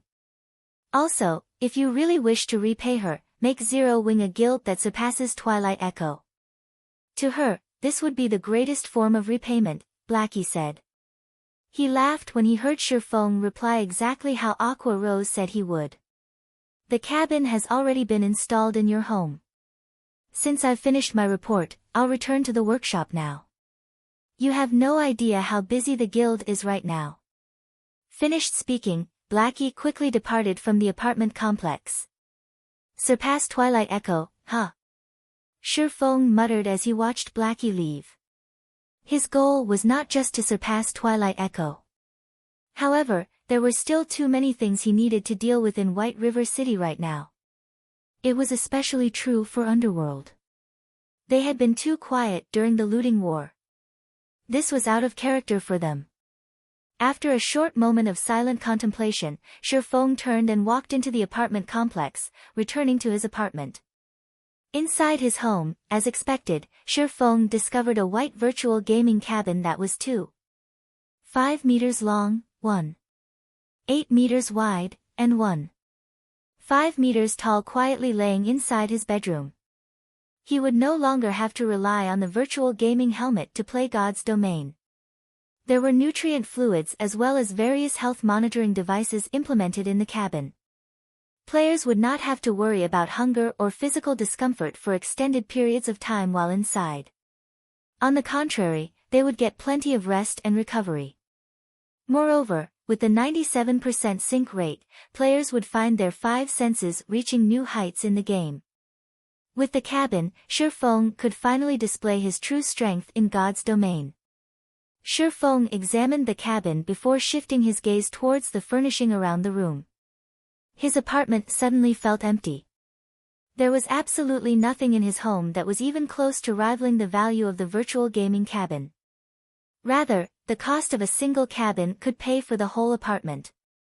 It should be about time. Shi Feng looked at the time. It was currently 8 p.m. and about time for him to enter God's Domain once more. Following which, Shi Feng went to the kitchen and stood before the fridge. He then removed the bottles of S-rank nutrient fluids from the metal briefcase. Shi Feng placed 2 bottles in the freezer, opening and drinking the last bottle. Compared to the lower-grade nutrient fluids, the S-rank nutrient fluid was very special. Despite being stored in freezing temperatures, when he drank the liquid, it felt as if he had swallowed a mouthful of liquid fire. Every organ the liquid passed, from his mouth to his stomach, felt as if they had been scorched. There was no pleasure when drinking the S-rank nutrient fluid, only piercing pain. Moreover, this pain quickly spread throughout his body. Even his skin started to redden. It felt as if hot air flowed through his body, cleaning away all the toxins and restoring the vitality of his cells. His previous efforts had paid off, increasing his punching power from 256 kilograms to 302 kilograms. Everything in life involved balance. It was the same with the human body. If there were gains, then there were bound to be losses as well. Such a huge and sudden improvement would definitely cause plenty of damage to his body. Originally, Shi Feng had intended to purchase an A-rank nutrient fluid to recover slowly. However, that was no longer necessary. A single bottle of S-rank nutrient fluid could completely heal all the damage to his body. It's been so long since I've drunk this. I almost forgot about the burning sensation. Shi Feng smiled faintly. Although he was in pain, his body had never felt better. As for the remaining 2 bottles, he planned to leave them for his parents. That way, it could also help strengthen his parents and relieve some of the exhaustion they had piled up from work. Following which, Shi Feng lay down in the virtual gaming cabin and connected to God's Domain. The drops from the mechanical slayer still waited for his appraisal. After all, aside from a 2-hour waiting period, there was also a 12-hour period before the drops of field bosses could be unsealed, appraised, or used. Fortunately, by the time Shifeng logged in, that 12-hour period should be almost over. The drops of a mutant. Just thinking about them excited Shifeng. In the past, the drops from a common mutant were enough for guilds to drool over.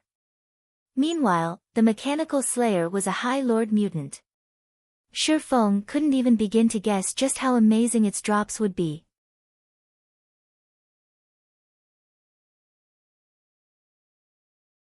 Chapter 367, Azura.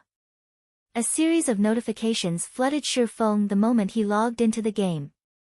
There sure are a lot of people trying to contact me. Shifeng slowly browsed through the notification list, discovering that a vast majority were friend requests or private messages.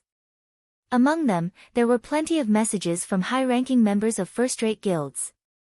Most of them wanted to acquire Zero Wing. There were also a few first-rate guilds who had messaged Shifeng with different intentions. These first-rate guilds stated that, as long as Shifeng willing joined their guilds, they promised to promote him into an elder position in their guild immediately and offered him a significant percentage of the guild's shares. Shifeng couldn't understand these offers. Since when had he become so valuable? Even Feng Xianyang sent me a message. Interesting, Shifeng read Feng Xuanyang's message, feeling slightly surprised. Although he had yet to discard all pretenses with Feng Xianyang, they were already mortal enemies, neither would rest until one side was annihilated. Based on Feng Xuanyang's arrogance, it would be a miracle if he stopped trying to dispose of Shifeng. So, why would Feng Xianyang contact him? This wasn't his style at all. When Shifeng opened and read Feng Xuanyang's message, he could not but laugh. Feng Xianyang sure is quick to change his attitude. It's no wonder he was promoted to Underworld's management. In the message, Feng Xianyang had expressed his agreement to the conditions Shifeng had previously stated. He was willing to invest 1 billion credits in Zero Wing in return for 10% of Zero Wing's shares. As for the finer details, they could discuss that further once Shifeng contacted him. What the hell happened while I was away? Everything had happened too suddenly, and Shifeng was at a loss. The looting war in White River City should not have warranted such a change in Feng Xianyang. There must be some other reason. Although Zero Wing had become a major force, in the end, it was limited to White River City. There are over 100 cities in the kingdom. To first-rate guilds, the gain or loss of a single city was insignificant. As for Underworld, they surpassed even first-rate guilds. Moreover, among some of the messages Shifeng had received, a few of the major guilds from the other countries in God's domain had invited Shifeng to their guilds. They even offered very enticing salaries. No matter how Shifeng looked at it, there was definitely something wrong with this situation. However, even after a long moment of contemplation, he still couldn't figure it out. Hence, he logged onto the official forums to get a better understanding of the situation. The moment he logged in, however, he was stunned. Under the Star Moon Kingdom's forum section, posts about Black Flame and the God's Domain experts list flooded the page. Star Moon Kingdom's top player, Black Flame. Appearance of the experts list top 500 in Star Moon Kingdom. God amongst men. 1 against 10,000. Killing thousands and escaping alive. Experts analyze of the various guilds in Star Moon Kingdom. Zero Wing overall strength ranked first. However, among the numerous posts, the most popular was titled, One Hit Azura, with a view count of over 10 million. God's Domain experts list rank 481, Black Flame. Class, Swordsman. Title, Azura.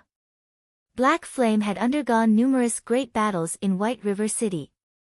He once successfully killed Lone Tyrant, the guild leader of Dark Star, while surrounded by over 1,000 Dark Star members.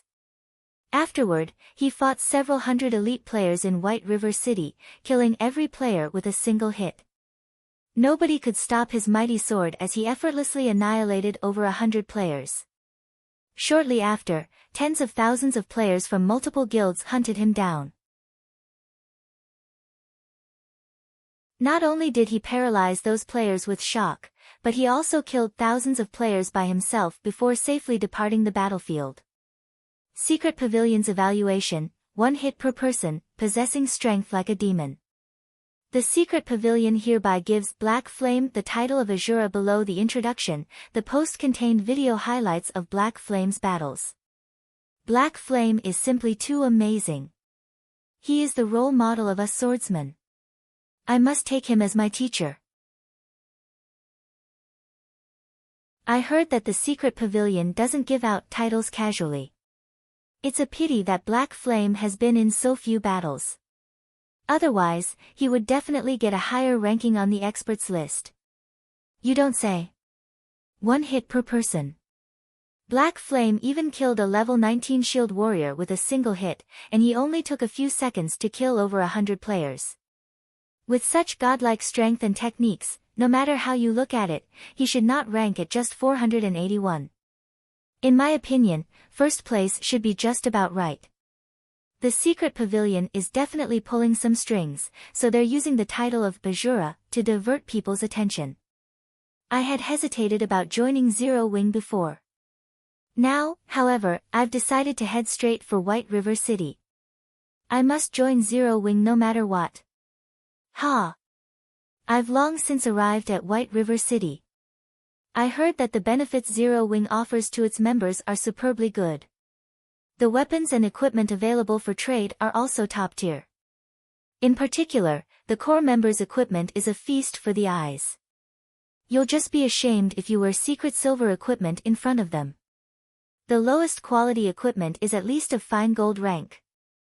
Moreover, Zero Wing also has a guild residence. I hear that there are private rooms in the guild residence, and even normal members can rent these rooms. After I join Zero Wing, it will only be a matter of time before my equipment surpasses a major guild leader's. Many players had begun discussing Shifeng's title of Azura and the revelation of the various benefits that Zero Wing offered its members. At this moment, Black Flame and Zero Wing had become the most popular existences in Star Moon Kingdom, and their fame far exceeded first-rate guilds like the Star Alliance and Ouroboros. As Zero Wing did not recruit players outside of the city, White River City had become Zero Wing's recruitment center. Many players throughout the Star Moon Kingdom began pouring into White River City, causing the population to rise suddenly. Unknowingly, Zero Wing had become the most dominant force in White River City. While the reputation of one-hit Azura spread, many players also cursed Shifeng as a shameless villain. Shifeng had lured the Mechanical Slayer to kill countless innocent players, dragging many players into the fray. These players claimed that Shifeng should compensate them by handing over all the drops from the Mechanical Slayer. Meanwhile, these players cursing Shifeng were all the subordinates of Lone Tyrant and the guild leaders of the various guilds in White River City who had joined to take down Shifeng.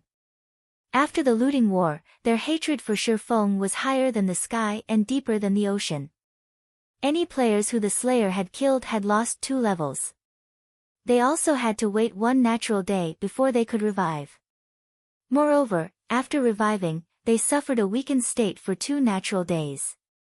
During this time, all of their attributes had reduced by 30%, and their EXP gain reduced by 50%. Dark Star had already suffered severe losses during the looting war. However, Lone Tyrant had never imagined that it was only the start of his nightmare. With this penalty, how Dark Star ever catch up to the other guilds in the future? The other guilds were in a similar situation as well. At this moment, their eyes had turned bloody red with rage. Just why had they so foolishly sent their members after Shifeng? Thinking up to this point, their hearts crumbled. However, regardless of how much regret filled their hearts or how many curses they spewed at Shifeng's despicable behavior, at this moment, nobody paid them any attention. Rather, they had set themselves up to become the joke that served to uplift Zero Wing's fame even further. So that's why. Rank 481 and a title. It's no wonder why even first-rate guilds from other kingdoms and empires have made such grand offers. Even Feng Xianyang has swallowed his pride and agreed to invest in Zero Wing. Reading up to this point, Shi Feng finally understood the reason behind all those messages. There were countless experts in God's domain. However, there could only be 1008 players on the experts list at a single time. These players were at the apex in God's domain. Players capable of placing on the experts list were also symbols of strength and status for guilds. The more experts list players a guild possessed, and the higher the rank of said players, the more potential and strength a guild would have. As a result, players on the God's Domain experts list became targets for first-rate guilds and various organizations. Take Red Feather for example. Despite ranking only within the top 900, the Star Alliance treated him like their precious baby. The Star Alliance had even given Red Feather a certain percentage of the guild's shares. As for Shi Feng, not only did he rank within the top 500 on the experts list and was the #1 player in Star Moon Kingdom, but he had also received a title from the Secret Pavilion. Naturally, he was quite valuable. Just as Shi Feng was about to contact Aqua Rose and have her appraise the drops from the Mechanical Slayer with him, he suddenly received a call request from Feng Xianyang. Shi Feng had only logged into the game moments ago, and already, Feng Xianyang had contacted him. Feng Xianyang's speed left even Shi Feng speechless.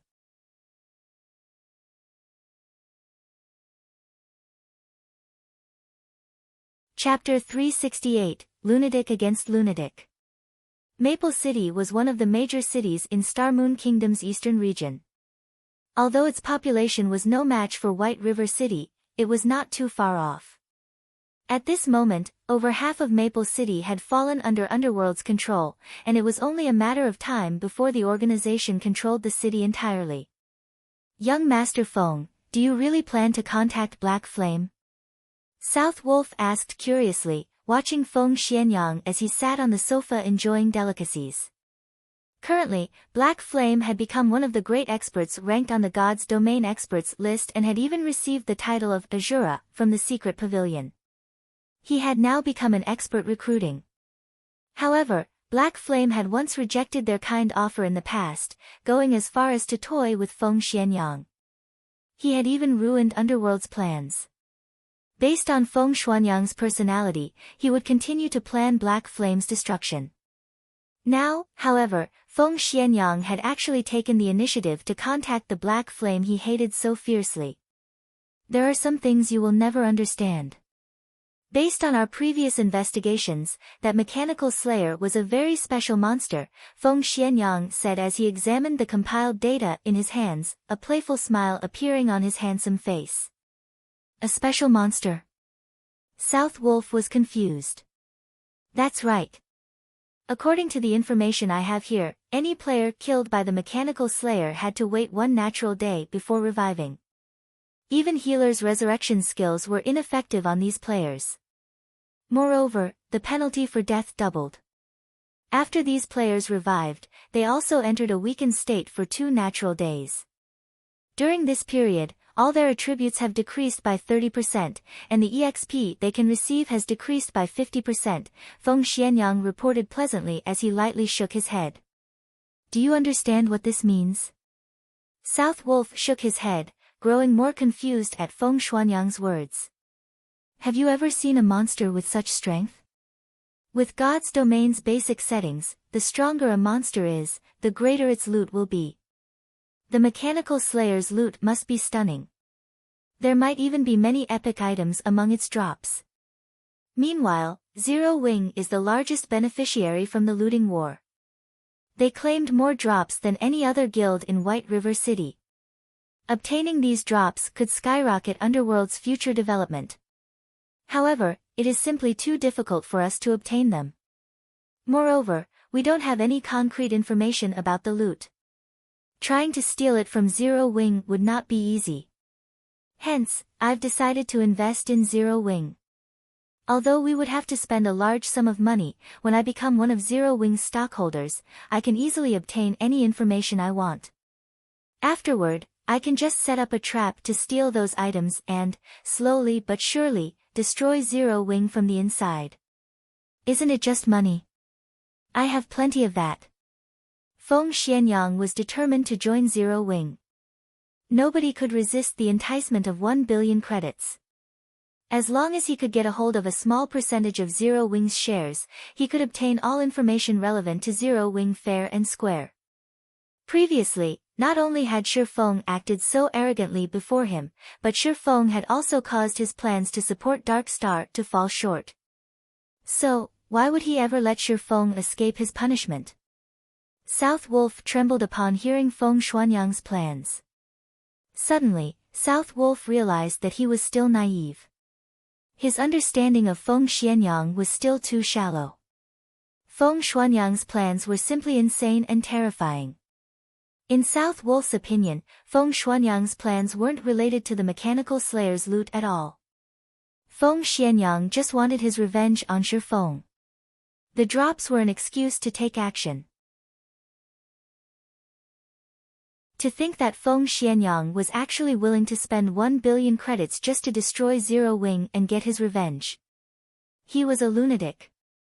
Young Master Feng, I'm not trying to overstep my boundaries, but we have gone looking for trouble with Black Flame many times before. We have hunted Zero Wing's core team. Now that we are trying to become the guild's shareholders, won't he just reject us outright? South Wolf said softly, of course, I have already considered that.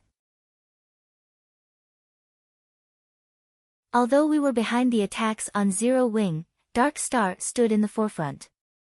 I have never personally made an appearance.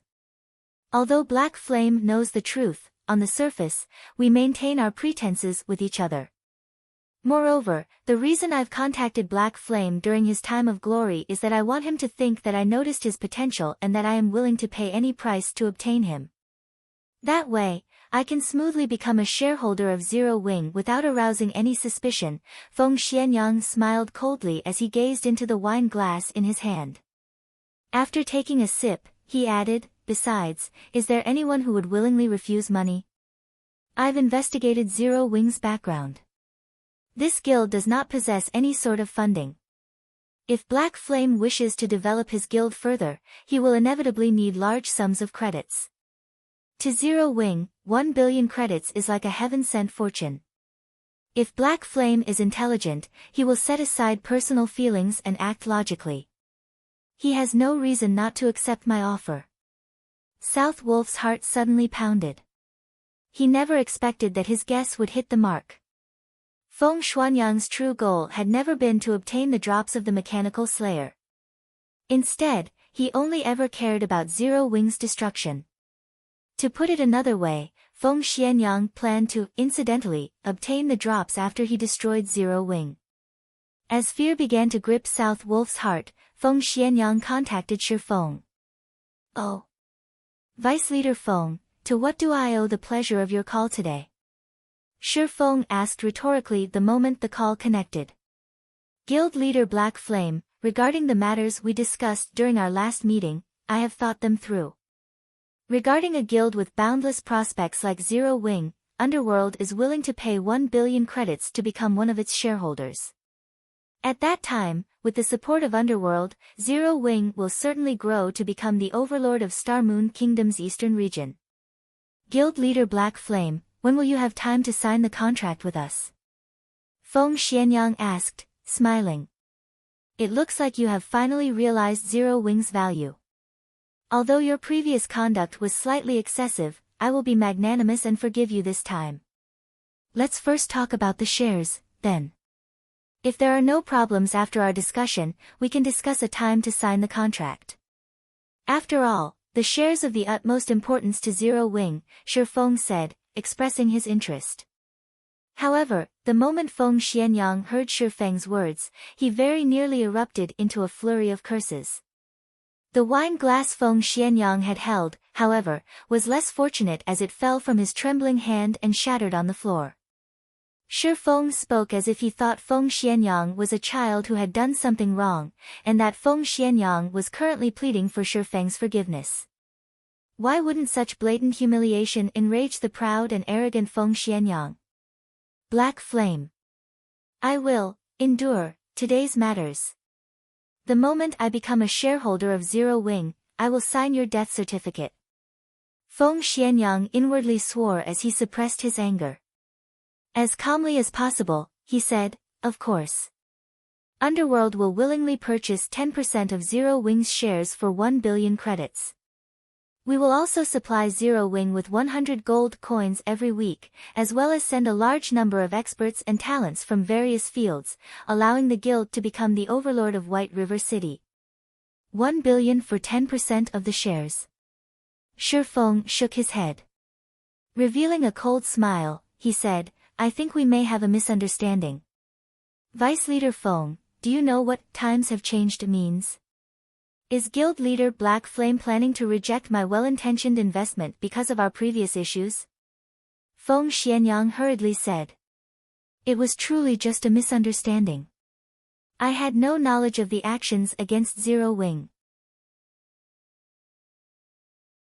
Lone Tyrant was responsible for those attacks. Despite my explicit command barring him from taking action against Zero Wing, Lone Tyrant insisted on doing so.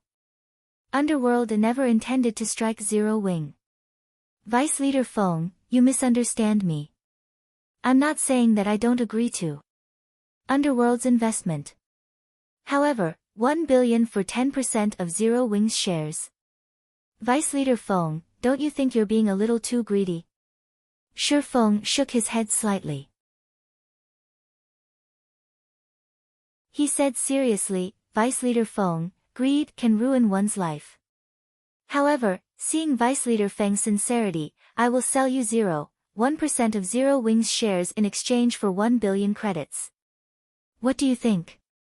At this moment, Shi Feng's tone implied that this was an incredibly generous offer. There was no sense of disharmony in Shi Feng's words, and it sounded as if his every word was true. Black Flame. Feng Xuanyang's face immediately flushed red upon hearing Shi Feng's remarks, the hair all over his body standing on end and the blood vessels on his forehead surfacing. Feng Xianyang was no longer capable of suppressing the rage within him. Word by word, he angrily bellowed, "Have you gone insane? Why don't you rob a bank instead?" Shi Feng's offer even frightened South Wolf. A 100-fold increase. Even if Zero Wing had grown.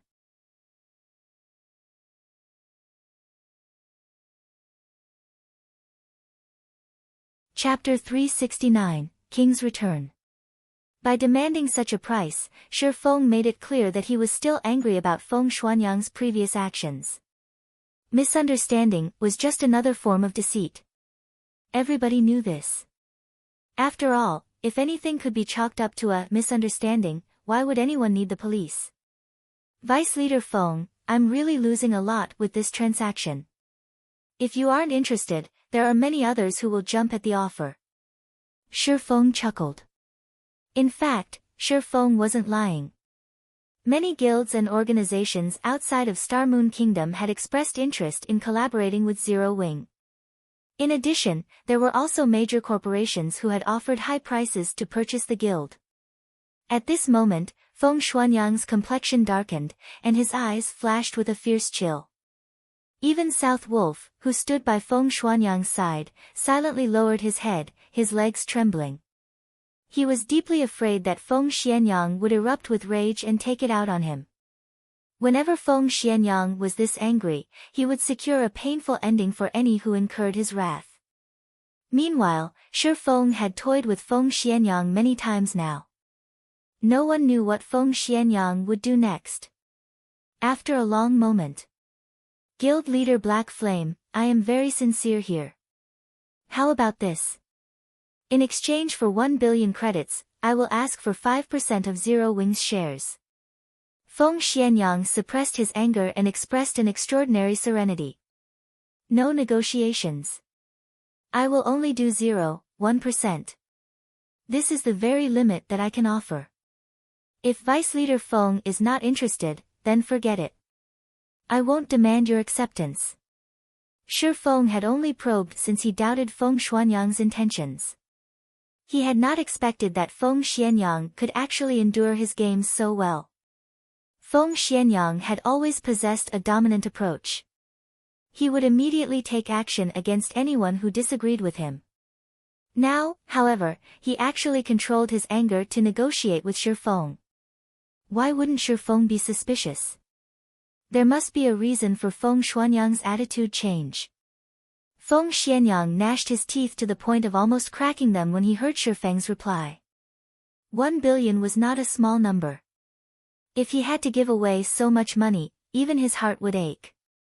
If it was in exchange for 10% of Zero Wing's shares, he could barely accept it. However, he could never accept 0.1%. Black Flame. You dare treat me like a fool. Sooner or later, I will make you pay this debt 100-fold. Feng Xianyang inwardly bellowed. As long as he became one of Zero Wing's shareholders, he could investigate Zero Wing fair and square and insert his own men into Zero Wing's core. When that time came, he could crush everyone in Zero Wing. Hence, suppressing his anger right now, he said in a low tone, I understand. I hope that guild leader Black Flame will not disappoint me. Let's sign the contract as soon as possible, then. Feng Xuanyang's agreement surprised and concerned Shifeng. Originally, he thought he could anger Feng Xianyang and send the young master flying into a rage. He had expected Feng Xianyang to break off their relationship completely, spouting a few curses and making some vengeful statement such as, not resting until one of them was annihilated, and the like. However, Shifeng had never expected this ending. Feng Xianyang had actually endured such an insult to his reputation. Feng Xianyang was actually willing to exchange 1 billion credits for 0.1% of Zero Wing's shares. Unless Feng Xianyang had truly lost his mind, he was definitely plotting something. Considering the events up to this point, Shifeng revealed a faint smile and said, Vice Leader Feng, why are you in such a hurry? I still haven't finished. Aside from the 1 billion credits, I also want 50% of Underworld's shares. If you can promise that, I won't hesitate to sign. Black Flame. You're courting death.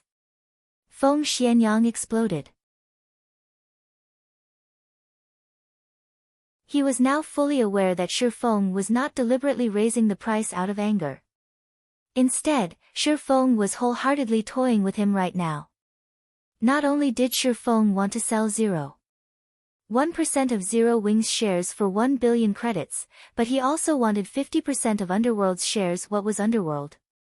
It was a force that far surpassed a first-rate guild. Not to mention 50%, Feng Xianyang did not even possess 1% of the organization's shares. Yet, Shifeng wanted 50%. Vice Leader Feng, you're not going to keep up the act anymore. Shifeng faintly smiled. I wanted to play around with you for a little longer. Black Flame, don't think that just because you are invincible in White River City that I can't do anything to you. You underestimate Underworld too much.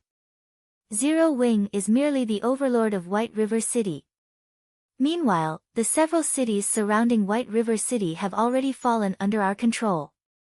It won't be long before I personally finish you off and eradicate your guild. Feng Xianyang could no longer control his anger. Like a berserk beast, he let out a lung-piercing roar, causing everyone who heard it to shiver with fear. Black Flame, originally, you could have had 1 billion credits as your retirement fund. Now, you no longer have that chance. I will force you into a corner, bit by bit, and make you regret all your actions today. At first, Shifeng was slightly surprised when he heard Feng Xuanyang's fury. In the next moment, however, he smiled and said, I will be waiting. Afterward, Shifeng disconnected the call. Although he had only said 4 words, his statement contained utter confidence and determination. Even Feng Xianyang was slightly stunned, having no comeback. Feng Xianyang fully understood the meaning behind Shifeng's words. Zero Wing is not afraid to start a war. If you think you're strong enough, bring it on. However, Feng Xianyang was confused. Just how had Shifeng remained so calm even when facing 1 billion credits? It seems that I need to speed up my plans, Shifeng thought after he disconnected the call. His surprise during the call had not been due to fear. Instead, it was because he had not expected Underworld's background to be so powerful. They had acted so quickly and had already conquered the cities surrounding White River City. If it were not for Feng Xianyang losing his cool for a moment and revealing this information, Shi Feng would not have known how serious the situation was. However, Shi Feng could now release a sigh of relief. Fortunately, he had not discovered this too late. He could still prepare if he started taking action right now. It wasn't Underworld's iron grip on those several cities, rather they were under the absolute control of the guilds beneath Underworld. Otherwise, Feng Xianyang would not have tried to spend 1 billion credits to bury Zero Wing. Currently, the average player's level was still low, so interaction between cities was limited. However, when players reached higher levels, they would have to head to higher-leveled areas. Meanwhile, these high-level areas were close to the common borders between cities. At that time, Underworld could trap Zero Wing. With enemies on all sides, Zero Wing's members would not be able to level up safely as they would face the risk of an enemy ambush at any time. In the end, Zero Wing would slowly but surely be pushed into a corner. However, thanks to Feng Xuanyang's temper tantrum, Shi Feng could act early to prevent such a situation. Otherwise, by the time everyone had leveled up, Zero Wing would be declawed. Considering the situation, Shi Feng hurried back to White River City. Upon his return, Shi Feng discovered that the area outside the teleportation hall had already been fully repaired. Meanwhile, many players wandered the streets. A majority of these players were independent. Whenever these independent players saw someone wearing Zero Wing's emblem, they would watch that person enviously, letting the Zero Wing member feel very proud. As for the members of Dark Star and other guilds, whenever they saw a member of Zero Wing, they would consciously avoid contact. These guild players were no longer as arrogant as before. Moreover, Shi Feng discovered that the independent players walking around on the streets possessed very high levels. These independent players were clearly above the standard of ordinary players. Currently, many of these independent players were trying to form parties to raid high-level dungeons or grind in high-level areas before Shi Feng had even left the teleportation hall. The atmosphere on the street changed. Practically everyone turned to stare at him. Isn't he one-hit Azura, Black Flame? Guild leader Black Flame has returned. Where? Wah! It's real. It's the real deal. He's just too handsome. Crap. I'm going to faint at this rate. Shi Feng was not currently wearing his black cloak, so he was easily and quickly recognized. Suddenly, everyone on the street grew excited. Some female players looked as if they would pounce on Shi Feng as soon as he passed, and many of them squealed in excitement. However, before these female players even had the chance to pounce on Shi Feng, a group of players wearing dazzling equipment quickly swarmed over from a distance. The poorest quality weapons and equipment these players had were secret silver rank, and every one of these players was above level 20. They all wore a six-winged emblem on their chests, and the appearance of this group immediately attracted everyone's attention.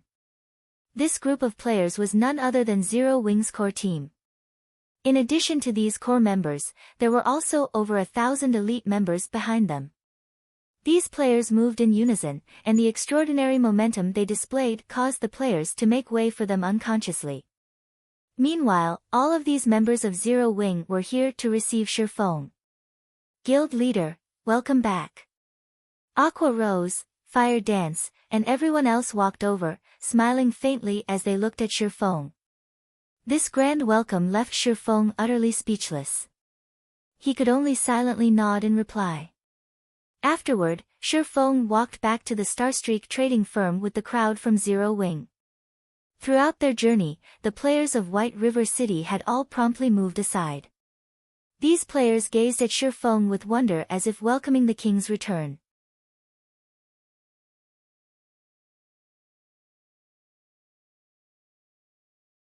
Chapter 370, Legacy Stone Sword. Starstreak Trading Firm, 3rd floor meeting room. At this moment, all of the core members of Zero Wing had gathered here. Compared to other guilds, Zero Wing was more fortunate as it had a meeting place exclusively for its own members. Normally, other guilds would have to use the temporary rooms available at the Adventurers Association. However, those temporary rooms could only hold a limited number of people at a time. Other than the Adventurers Association, guilds could also pay a large sum to rent conference rooms at hotels or bars. However, only wealthy and powerful guilds could afford such rentals. Guild leader, we have completed all of the necessary preparations for tomorrow's recruitment. We can start as soon as the guild residence's construction has completed. In addition, here is the detailed list of tomorrow's tasks. Everyone can take a look at what they need to do tomorrow. Aqua Rose presented a list of tasks on the meeting table system screen and explained them one by one. Aqua Rose had long since prepared for Zero Wing's recruitment. However, when she considered the large number of players coming from other cities as well, she had to revise her plan. Moreover, she had also made detailed adjustments to the guild's benefit system. Now, they would not have to fear the sudden influx of members overloading Zero Wing's capacity and harming the guild's development. Aqua Rose's list shocked everyone present. The information Aqua Rose had compiled so impressively organized. They felt as if they were reading a university textbook. The section relating to Zero Wing's benefit system consisted of over a dozen pages. Moreover, Aqua Rose had carefully planned how they were going to counter the spies sent by other guilds. To access more information about the guild and its benefit system, members would need to be promoted to a higher rank within the guild. However, the lowest-ranking members could still view the benefits that Zero Wing offered, and they were enough to impress many players. What? There are actually 150 private rooms available for rent in the guild residence? I thought there were only going to be 7 or 8 rooms available. That's only what is available for the normal members. Look at the benefits for elite members. They can actually rent 2-star private rooms. Moreover, there are a total of 52-star private rooms available. Just how huge is our guild residence? Many of the core members present were shocked by the information revealed. Their curiosity about their guild residence grew. Look at their surprise. If they knew that our guild residence is White River City's largest and most valuable residence, the Purple Sun Mansion, I wonder what kind of expressions they would make. Blackie chuckled softly. Although Zero Wing's core membership had grown past 100, only a few actually knew where their guild residence was located. After everyone had their assigned tasks, Aqua Rose suddenly stood. Clearing her throat, she said seriously, the next thing we are going to talk about is classified information regarding Zero Wing. It is also what that everyone present is most concerned about today, the loot from the Mechanical Slayer. Other than the people here, no one is allowed access to this information. Everyone nodded nervously in reply to Aqua Rose's words. Every player who had been invited to this meeting today had a huge responsibility to the guild. The Mechanical Slayer was extraordinarily powerful. So, the items it dropped were also extraordinary. The importance of the role these items could play went without saying. Whether it was competing for a dungeon's first clear or fighting in a guild war, these items would definitely be of immense help a guild's development. If the information of these items went public, not only would their enemies have an edge against them, but it would also rouse the greed in others. At that time, their enemies would definitely plot to steal these items. Looking at the anticipation in everyone's eyes, Shifeng slowly reported, we have obtained a total of 102 items. Of them, there are 37 fine gold items, 14 dark gold items, 7 forging designs and recipes, 12 tier 2 magic scrolls, 3 tier 3 magic scrolls, 8 potions, 2 epic items, and 19 rare materials. What? There are actually epic items? Awesome! With epic items, our guild will flourish in dungeons.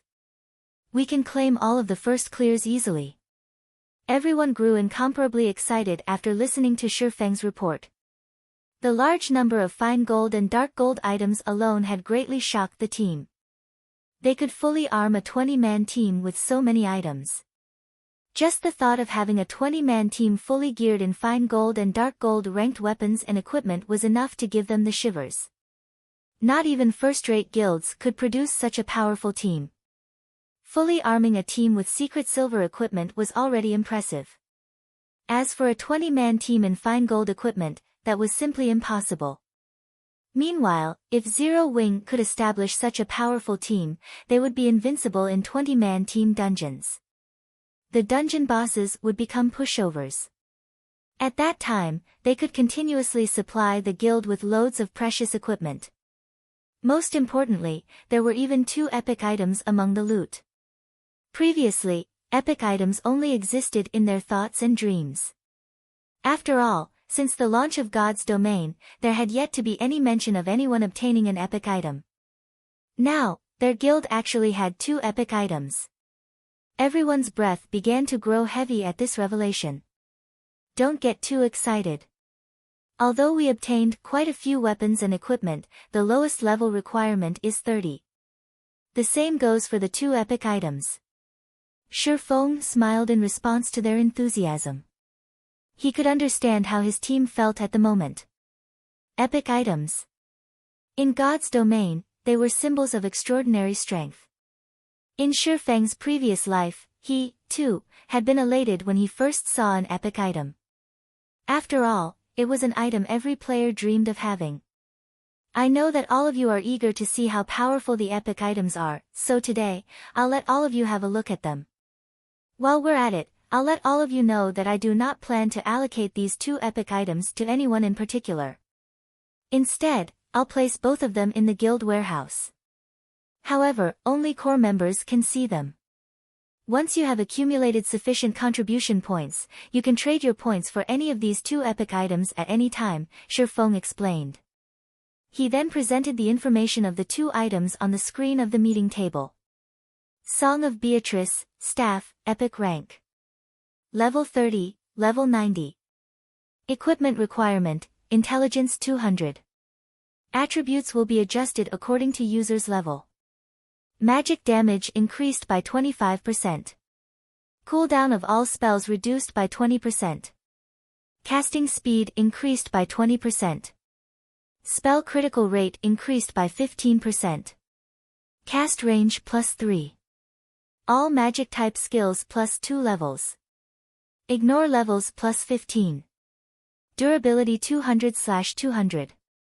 Additional passive skill, Song of Elements. All successful attacks have a chance to trigger this skill, increasing players' magic damage by 20% for 15 seconds.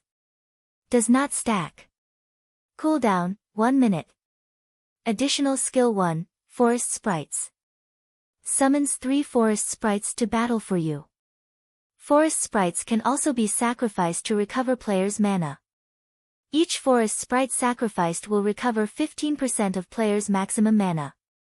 Cooldown, 20 seconds. Additional skill 2, Elemental Domain. All allies within a radius of 50 yards will have their magic damage increased by 15%, cast speed increased by 15%, and mana consumption decreased by 20% for 1 minute. Cooldown, 30 minutes. Additional skill 3, Song of Sprites. Increases the effect of a specified spell by 300%. Cooldown, 5 minutes. Shadowcraft, Leather Armor, Epic Rank. Level 30, Level 90. Equipment requirement, Agility 200, Strength 150. Attributes will be adjusted according to user's level. Agility increased by 25%. Strength increased by 10%. Evasion +20. All magic resistance +20. Defend +4 levels. Ignore levels +10. Additional passive skill 1, Dark Shadow.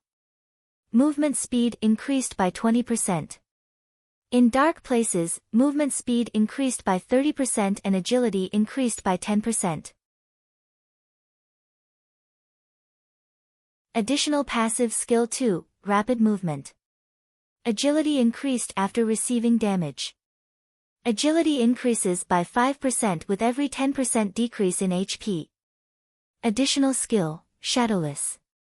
Player can consecutively appear behind targets within a distance of 40 yards. Each use consumes 1 charge. Replenishes 1 charge per minute up to a maximum of 3 charges of the 2 epic items. The Song of Beatrice required 600,000 guild points, whereas Shadowcraft required 400,000 guild points. 1 guild point was the current equivalent to around 30 copper coins. Even Aqua Rose and Fire Dance would require a relatively long time before they could accumulate so many points.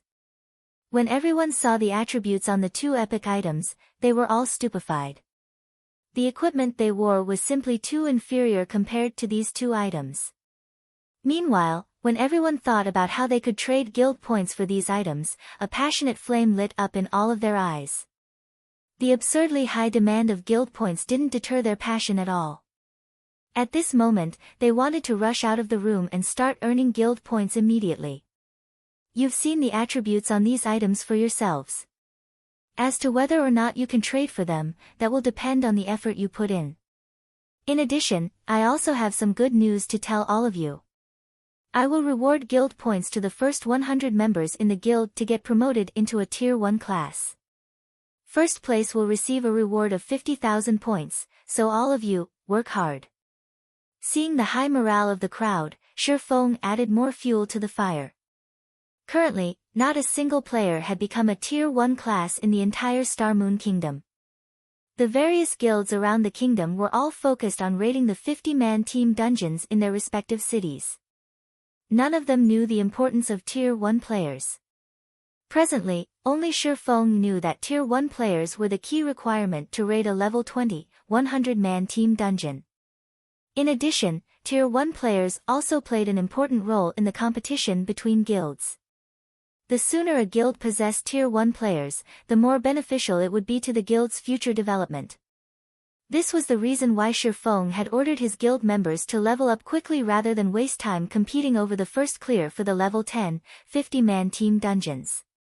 Everyone's fighting spirit soared once more when they heard Shifeng's announcement. At this moment, they all viewed their decision to join Zero Wing as the best decision they had ever made. No other guild would offer fine gold and dark gold items to its members, much less epic items. On the other hand, not only had Shifeng made the items available for trade, but he also spent a large sum of money to encourage everyone to raise their strengths. Players would never find these opportunities in any other guild. If they could earn the reward of 50,000 guild points, even if they didn't want the epic items, they could still gain several fine gold or dark gold items, greatly increasing their prowess. After the meeting ended, the core members headed towards the class association to receive their class change quest, afraid that the others would beat them to the top prize. It should be about time for me to upgrade my class as well. Shifeng smiled faintly. Shifeng had wanted to take on his class change quest for a while now. However, he celebrated the fact that he had not already done so. He would have regretted that decision. Before the meeting started, Shifeng had already appraised the drops from the Mechanical Slayer. In the looting war, Zero Wing had actually managed to obtain 103 items, not 102. There was one item Shifeng had not revealed. The item Shifeng hid was none other than the crystal-encased ancient sword. Shifeng had kept it hidden because that item was simply too frightening. Even if he added together the value of the other 102 items, it would not reach even 1/100th of the sword in the stone. If others learned about this item, it would definitely cause a sensation to sweep throughout God's domain, which was why Shifeng had decided to keep silent about it. The sword in the stone was neither a weapon nor armor. It was a legacy item. Moreover, the legacy it contained was no ordinary legacy. It was a legacy item even more powerful than the magic weapon Star's Reminiscence.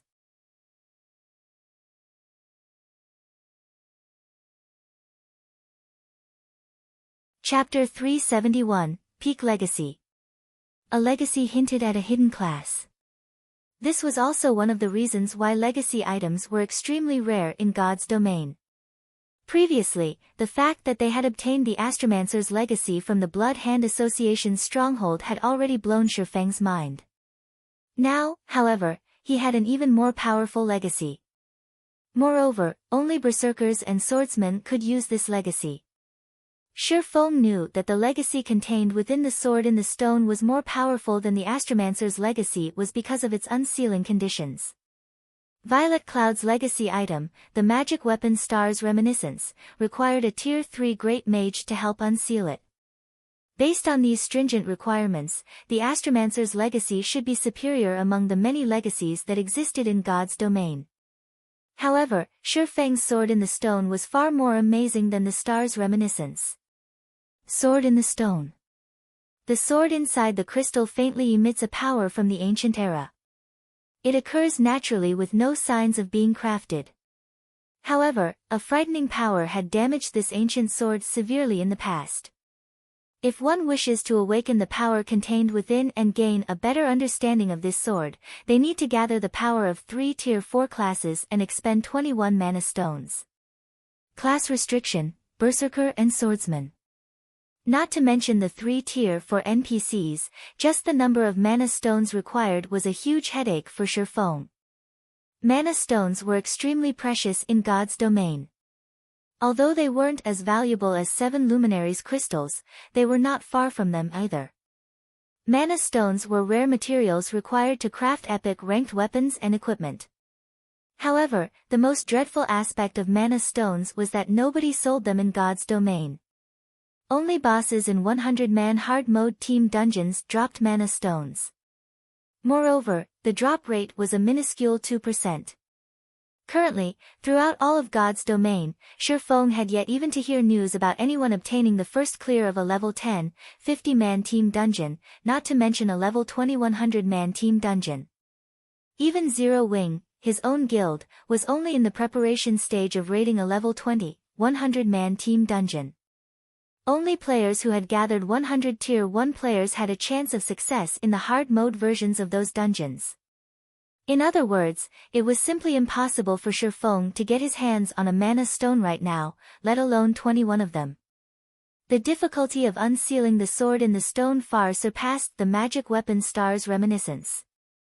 Hence, Shifeng was certain that the legacy contained within the sword in the stone was far superior to the Star's Reminiscence.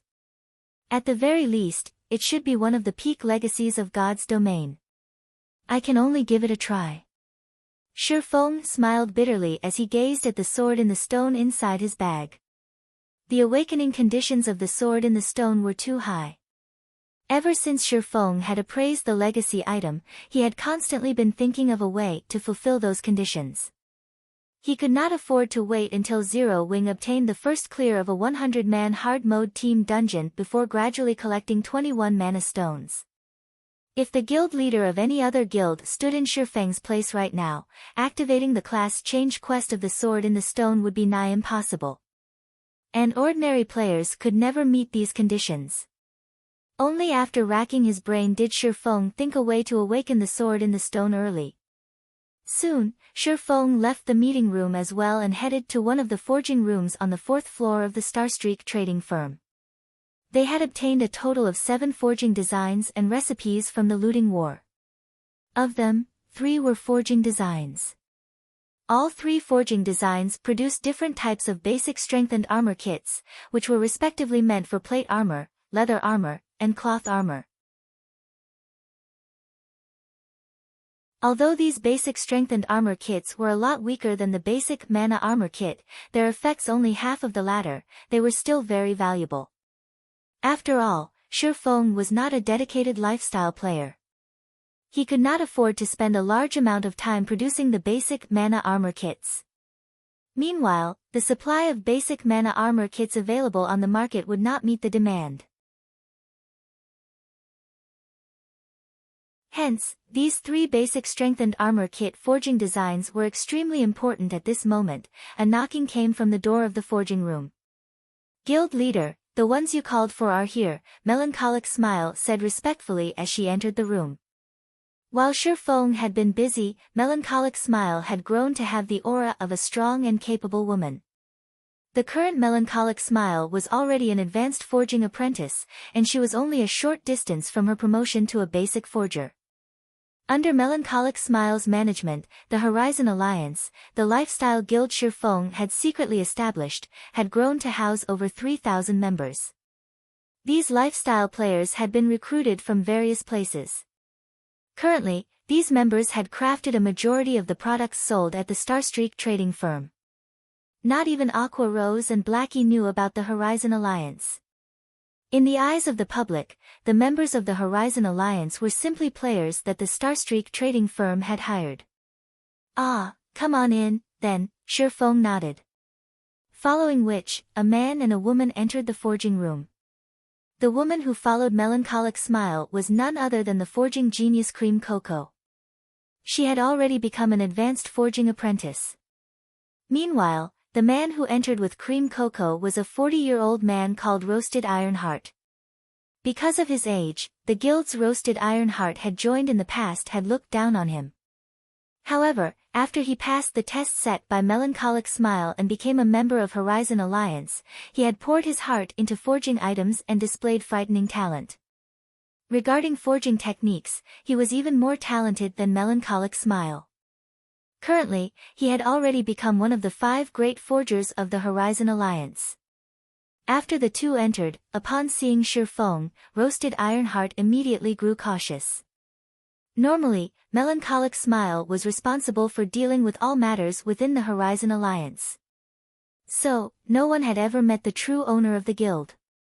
The members of the Horizon Alliance only knew that their guild leader was extremely mysterious, and he had actually managed to form a relationship with the Starstreak trading firm.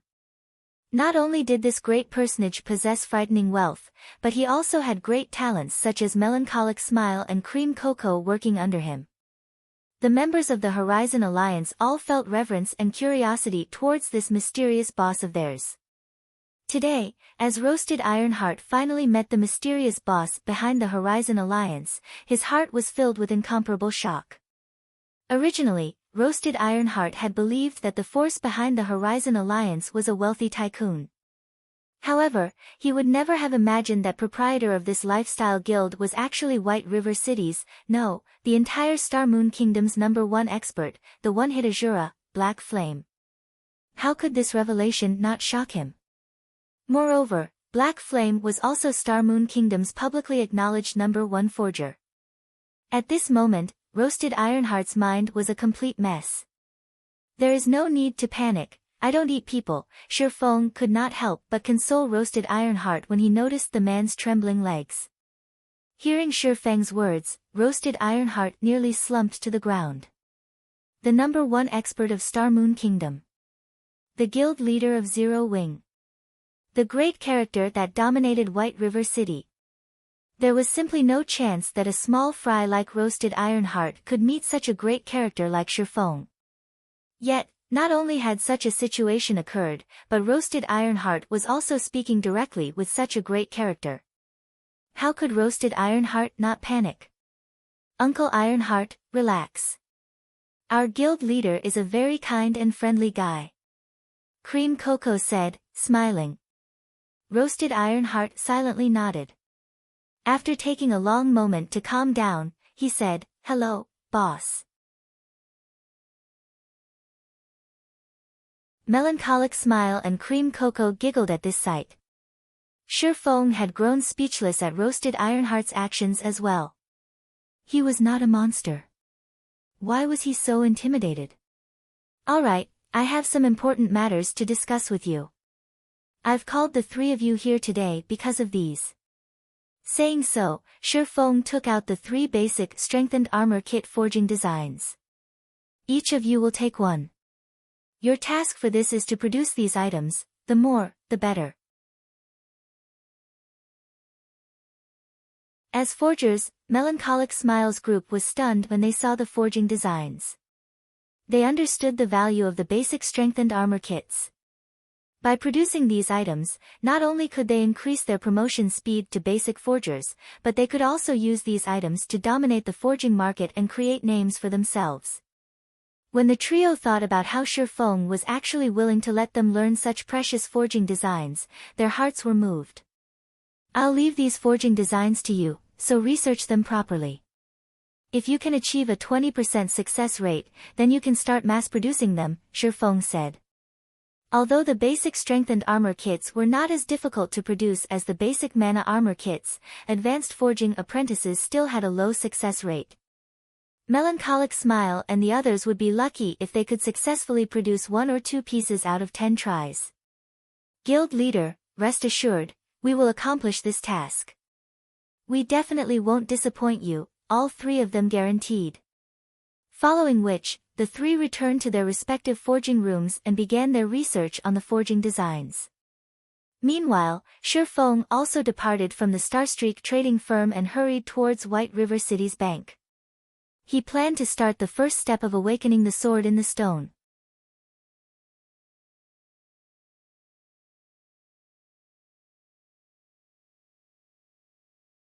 Chapter 372, 5 Big Cities. Walking in the middle of the street in White River City, Shifeng had used the demon mask to change his appearance back to Yifeng. The color of his ID reverted to white as well. All this while, Shifeng had used his artificial ID of Black Flame. It had been a long time since he used his actual ID. In a rapidly changing game like God's Domain, not only were there tons of new players flooding into the game every day, but there were also many experts rising and falling with every passing moment. Meanwhile, the duration of Yifeng's disappearance from the public eye had been long enough for everyone in White River City completely forget about him. Throughout Shifeng's whole journey to the bank, not a single player he passed by had recognized him. Although some players had glanced his way, they had not done so because of Shifeng's identity. Instead, it was because of the equipment he wore. The magic weapon Abyssal Blade and the dark gold ranked Purgatory's shadow hung from his waist. Even if Shifeng had removed the 2 weapons' glow effect, when one saw the intricate patterns carved onto the swords as well as the flowing lights flashing on the blades, no one believed they were ordinary weapons. White River City sure has changed. Even the average level of ordinary players is almost the same as Starmoon City. Making a casual observation, Shifeng discovered that a majority of the independent players wandering the streets were level 15 or 16 and armed with a few pieces of bronze equipment. Shifeng occasionally saw some independent players who were level 17 or 18 and fully geared in bronze equipment with a few pieces of mysterious iron equipment. In the past, this sight could not have been found in White River City. Suddenly, Shifeng thought of an idea. What if he transformed White River City into the heart of Starmoon Kingdom? Originally, Shifeng had intended to develop a branch guild in Starmoon City once Zero Wing was sufficiently powerful to compete for the resources available there. After all, Starmoon City was the heart of Starmoon Kingdom. It was a gem that incited fierce competition among the many first-rate guilds. Starmoon City was also the hub for elites. The player population there was simply immense, with no other city within Starmoon Kingdom capable of being its rival. Meanwhile, controlling Starmoon City meant obtaining the large number of elite players and resources there. A guild's development in Starmoon City would be much faster than in any other city in Starmoon Kingdom. However, when Shifeng saw the current state of White River City, a thought suddenly came to his mind. Why must he torture himself to compete over Starmoon City with all those first-rate guilds?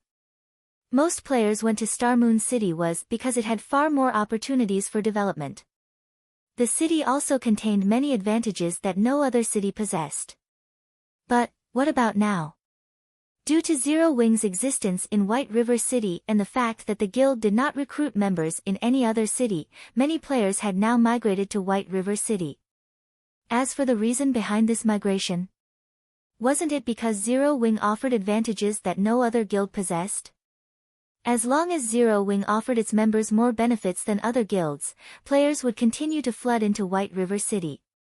Moreover, as players' levels increased, their income would increase as well.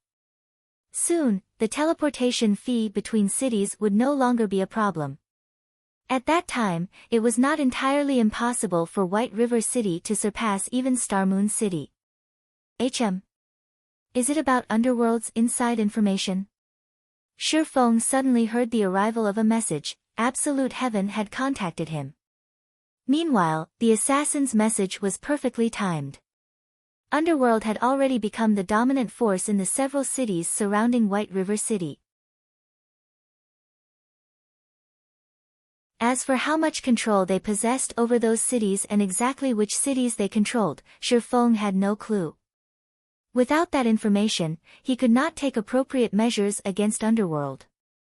Shi Feng did not want to waste too much time searching for Underworld and subsequently ruining the organization's plans. If he could find access to detailed information about Underworld, he would have a much easier time preparing for the future.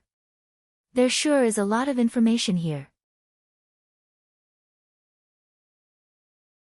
Shi Feng was inwardly surprised when he opened up the file attached to Absolute Heaven's message. The file was dozens of pages long, and its level of detail was above and beyond what Shi Feng had expected. An outer member like Absolute Heaven should not have had access to the kind of information contained in the file. Most likely, only those at Feng Xuanyang's level would possess the authority to know such information. Did Absolute Heaven kidnap and interrogate Feng Xuanyang? I'm impressed that he could obtain such detailed information. Now that he had such detailed information about Underworld, without wasting any time, Shi Feng quickly found a quiet spot inside the bank and sat down. He then started carefully reading through the file Absolute Heaven had sent him. 2 hours later, Shi Feng finished reading the final page. He could not help but exhale deeply. Although I already expected as much, I did not realize that Underworld is actually so terrifying. They control a total of 316 guilds in Star Moon Kingdom's eastern region. It is no wonder even Gentle Snow is wary of Underworld. Making a rough estimate, Shi Feng guessed that Underworld controlled over 1 million players in Star Moon Kingdom's eastern region alone. Zero Wing's current member count was just over 5,000. To Underworld, Zero Wing was no more intimidating than an ant. Furthermore, there were also the Underworld Guards, a group of elites that the organization secretly nurtured. Although the Underworld Guards only had around 400 members, each one was an expert. If they formed a 100-man team, they could effortlessly annihilate hundreds of elite players out in the fields. In addition, Blue Frost City, Maple City, Gale City, Twin Lion City, and Cold Star City, the 5 big cities neighboring White River City, had all been dominated by the guilds under Underworld's control. Moreover, these guilds were not inferior to Underworld in the slightest. Without any powerful enemies, these guilds had grown rapidly. Of these guilds, Overwhelming Smile, the guild holding dominance over Gale City, was currently even more powerful than Dark Star had been during its peak. Without any obstructions, it was a matter of time before these powerful guilds became the overlords of their respective cities. Underworld really is a headache. This situation is much worse than what I had imagined. Shi Feng wrinkled his brows and scratched his head, considering the situation carefully. Based on Zero Wing's current strength, moving out and dealing with just one of the 5 cities under Underworld's control would be a massive undertaking. As for dealing with all 5, it was simply impossible. Setting aside the disadvantages of fighting in enemy territory, Zero Wing would first need sufficient strength. With the current number of members Zero Wing possessed, it wouldn't even be a threat for any of these guilds. For such an endeavor, not only would Zero Wing need to pay a large number of teleportation fees, but it also had to waste a lot of manpower and material resources.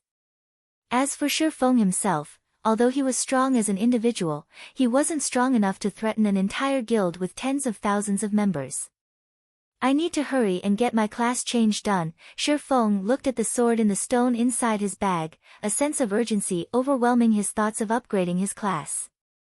No matter how Shi Feng racked his mind, he could not think up of a proper solution.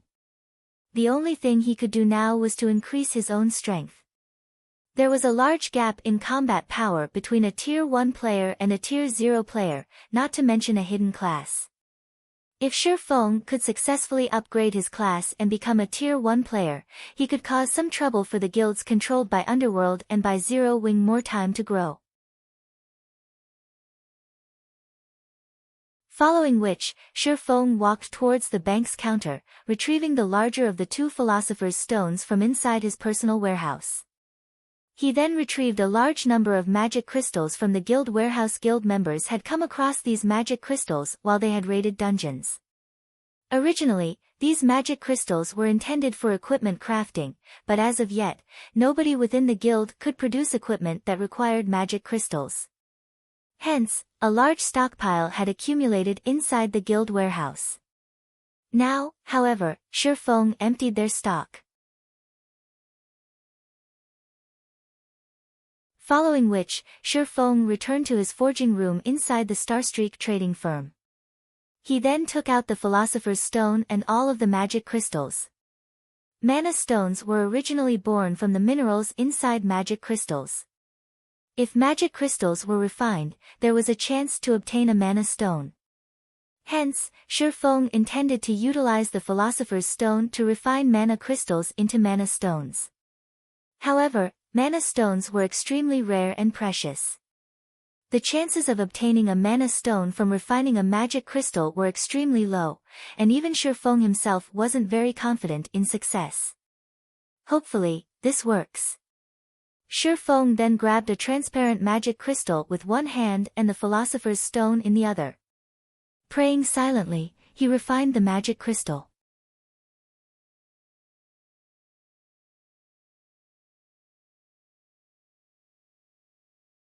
Chapter 373, Alchemical Synthesis. With his right hand, Shi Feng lightly tapped the Philosopher's Stone on the magic crystal in his left hand. In the next moment, the Philosopher's Stone released a faint blood-red glow. Following which, the magic crystal in Shi Feng's left hand transformed into dust and scattered across the floor, leaving nothing behind. A magic crystal, which cost 8 silver coins, was gone, just like that. In the god's domain, 8 silver coins were the current equivalent of a day's income for an entire elite team. However, without even blinking, Shi Feng snatched a second magic crystal from the table and attempted the elemental refinement once more. 2 seconds later, another pile of dust scattered to the floor. After over 100 consecutive attempts and failing every time, Shi Feng stopped and re-evaluated his actions. Is it not possible with elemental refinement? Shi Feng frowned at the dust-covered floor. There were not many members in Zero Wing, so the number of accumulated magic crystals was not high. There had been only around 600 in the guild warehouse. Meanwhile, Shi Feng had not obtained a single mana stone, even after refining over 100 magic crystals. At this rate, he would never refine 21 mana stones. No, it is just because the success rate is so low. Do I need to raise my chances before it'll work? Mana stones are the product of polymerization of magic crystals. Logically, it should be possible to refine a magic crystal into a mana stone. Is it because the magic crystal's quality is too poor? Thinking up to this point, Shi Feng took another magic crystal and tested his theory. This time, after clicking Refine, Shi Feng thoroughly focused on observing the changes that occurred during the refinement process of the magic crystal. After God's domain underwent its first evolution, both forging and alchemy had become far more realistic. Moreover, Shi Feng was currently playing the game using a virtual gaming cabin which possessed a synchronization rate of 97%. Hence, if he observed the refinement process of the magic crystal carefully, he might discern the cause for failure. However, the refinement process happened far too quickly. Even if Shi Feng had exceptional dynamic vision, everything still happened in a flash. It was too hard to see anything. System recording, activate full simulation mode, Shi Feng suddenly said. System, please hold for system identification. System, interface used by player detected as the virtual gaming cabin. Full simulation mode is supported. System, full simulation mode has activated. After the system activated full simulation mode, Shi Feng picked up a magic crystal and attempted elemental refining once more. As expected, the magic crystal still crumbled into dust that scattered all over the floor. Unperturbed, Shi Feng said, System, play the video recorded through full simulation mode. In the next moment, a 3D holographic image appeared before Shifeng's eyes, showing the exact scene when Shifeng had attempted elemental refinement on the magic crystal. Aside from allowing players to experience a synchronization rate of 97%, the virtual gaming cabin also allowed players to activate full simulation mode in the game. With this function, the videos players recorded in-game could be viewed as a holographic projection rather than on a flat surface. This function was unavailable to those who used both the ordinary and advanced helmets. In the God's domain of the past, if one were a master lifestyle player, they would have definitely purchased a virtual gaming cabin for themselves. They did so for the sole purpose of this holographic recording function. Through this function, players could realistically reproduce the videos they recorded. Players could experience what they normally couldn't through a flat-screen video, and this included the refinement process of the magic crystal.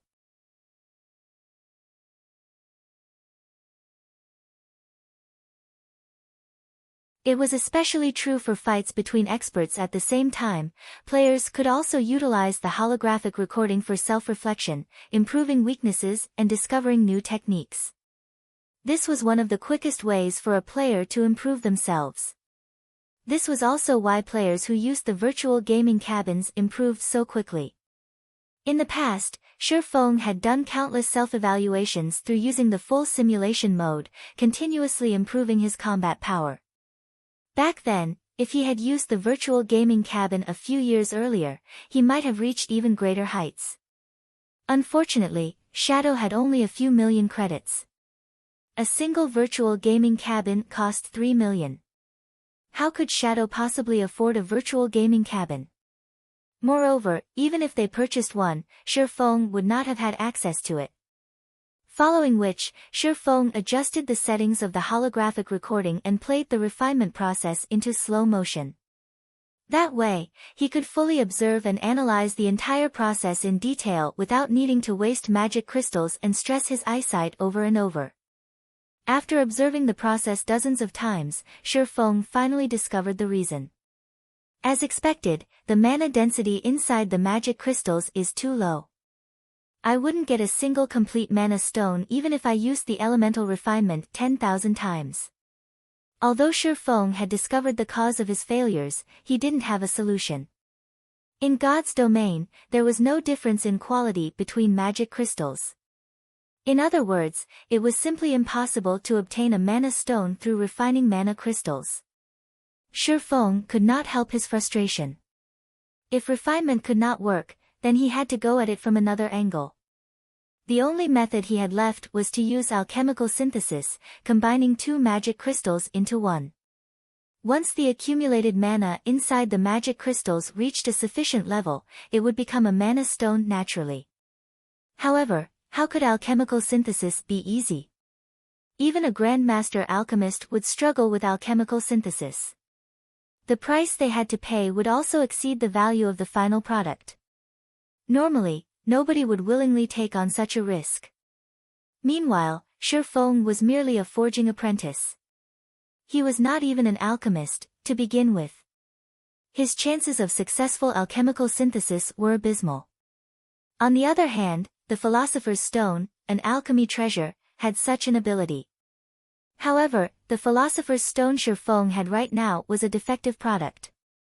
He could only use alchemical conversion and elemental refinement, not alchemical synthesis. That's right. If one Philosopher's Stone won't do, what about two? Shifeng suddenly recalled the fragmented piece of Philosopher's Stone that he had obtained from the god's grave. The Philosopher's Stone had been broken into 5 fragments, so its abilities had greatly weakened. However, the Philosopher's Stone was inherently of one body. As long as Shifeng could gather all 5 fragments, he could restore the Philosopher's Stone. Although Shifeng did not possess all 5 fragments at the moment, if he fused the 2 fragments he had, it should become much stronger than 1 fragment alone. I can only give it a try. Shifeng had no other options. The Philosopher's Stone was his only hope. The Philosopher's Stone had broken into 5 fragments of different sizes, and the abilities each fragment possessed were different. The philosopher's stone Shi Feng had obtained from the god's grave was slightly smaller than the first one he had found. As it only possessed alchemical conversion, Shi Feng had not intended to use it.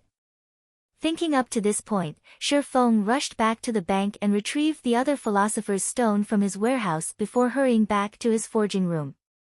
Inside the forging room, Shi Feng carefully combined the two philosopher's stones.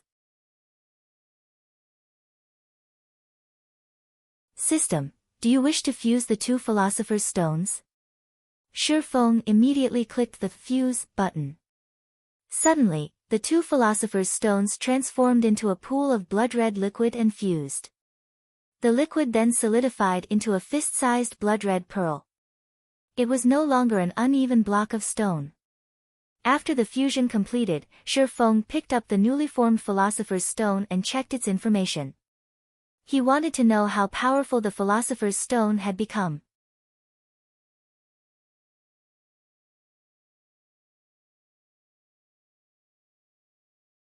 Chapter 374, Results Beyond Imagination. Good, Shi Feng sighed in relief when he read the information displayed. Philosopher's Stone, 36% completed. Epic rank special item, dropped upon death. A sacred item for alchemy, the Philosopher's Stone can be used to turn stone into gold, revive the dead, and more. However, the Sword Emperor, Knight, shattered the Philosopher's Stone into 5 pieces. However, the Philosopher's Stone possesses immense strength. As long as one gathers the 5 pieces, it will recover to its full strength. Active effect: due to being damaged, the Philosopher's Stone possesses less than 1/7 of its original strength. It can only be used for alchemical conversion, elemental refinement, alchemical synthesis, and elemental strengthening. Now that the Philosopher's Stone was capable of alchemical synthesis, Shi Feng should be able to obtain mana stones easily. Just as he was about to begin the alchemical synthesis, a system notification alerted Shi Feng. Moreover, it repeated 3 times. Star Moon Kingdom Region System Announcement: congratulations to Overwhelming Smile for becoming the first team to conquer the hard mode Bone Ruin. Rewarding 10,000 guild reputation and 10,000 guild popularity. All players within the team will be rewarded 100 reputation points in White River City and 10 reputation points in Star Moon Kingdom. Star Moon Kingdom Region System Announcement: congratulations to Overwhelming Smile for becoming the first team to conquer the hard mode Bone Ruin. Rewarding 10,000 guild reputation and 10,000 guild popularity. All players within the team will be rewarded 100 reputation points in White River City and 10 reputation points in Star Moon Kingdom. Star Moon Kingdom Region System Announcement: congratulations to Overwhelming Smile for becoming the first team to conquer the hard mode Bone Ruin. Rewarding 10,000 guild reputation and 10,000 guild popularity. All players within the team will be rewarded 100 reputation points in White River City and 10 reputation points in Star Moon Kingdom. What? The Bone Ruin is a 50-man team dungeon. A guild has already defeated it. Thinking that he had heard wrong, Shi Feng quickly opened the system message log to take a look. However, they had indeed cleared the Bone Ruin. Overwhelming Smile? Isn't that one of the guilds controlled by Underworld, a second-rate guild dominant in Maple City? Shi Feng could not help his surprise. He then carefully read the member list of the team that cleared Bone Ruin. How could they have cleared it first? There were over 100 cities throughout Star Moon Kingdom. There were simply too many guilds and experts within the kingdom to count. There were also plenty of first-rate guilds. Among the countless teams, the one with the greatest chance of being the first to clear a 50-man hard mode team dungeon belonged to Gentle Snow in White River City. On this, Shi Feng was certain. Immediately after Shi Feng had entered White River City, he produced the White River City Guidebook. Gentle Snow had even spent a large sum to purchase the most detailed version, gaining a huge advantage over the other guilds right off the bat.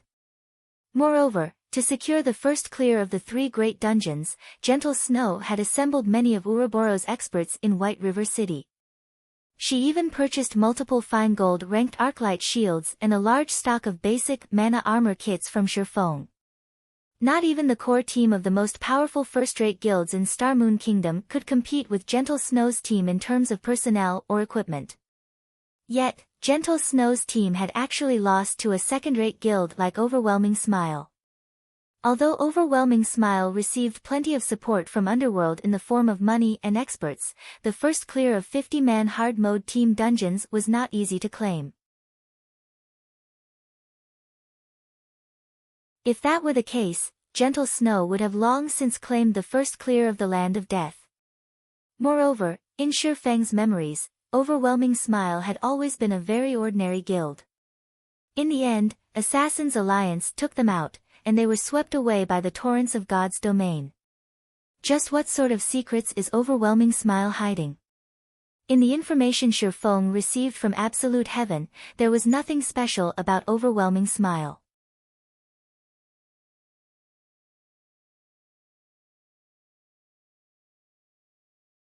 Although Melancholic Smile had always dealt with the purchasing of materials for the Horizon Alliance, this was her first time handling a transaction that involved over 300 gold. She struggled against her sudden anxiety. If converted to credits, 300 gold coins would be over 4 million credits. All her life, she had never even seen so much money. It doesn't matter. Just get it done quickly. Shifeng couldn't care less about the potential consequences. His class change quest took priority. Even if he had to spend 1,000 gold to purchase the 2,000 magic crystals, he would not hesitate. By the time Melancholic Smile's group of 3 could mass-produce the basic strengthened armor kits, it would only be a short time before he earned the money back. After half an hour passed, Melancholic Smile delivered 2,000 magic crystals to Shifeng. She had experienced the pleasure of being a wealthy tycoon. Meanwhile, during this period, Shifeng had also kept himself busy. After using 500 magic crystals, he had an additional 6 mana stones. In addition, he had also produced some basic mana armor kits for his guild, as well as slightly raising his own forging proficiency. Hopefully my luck won't be too bad. Shifeng took the 2,000 magic crystals and started the alchemical synthesis once more. He used 100 pieces. 200 pieces. The new stock of magic crystals continuously diminished. After using 1,650 magic crystals, Shifeng had finally managed to collect 21 mana stones.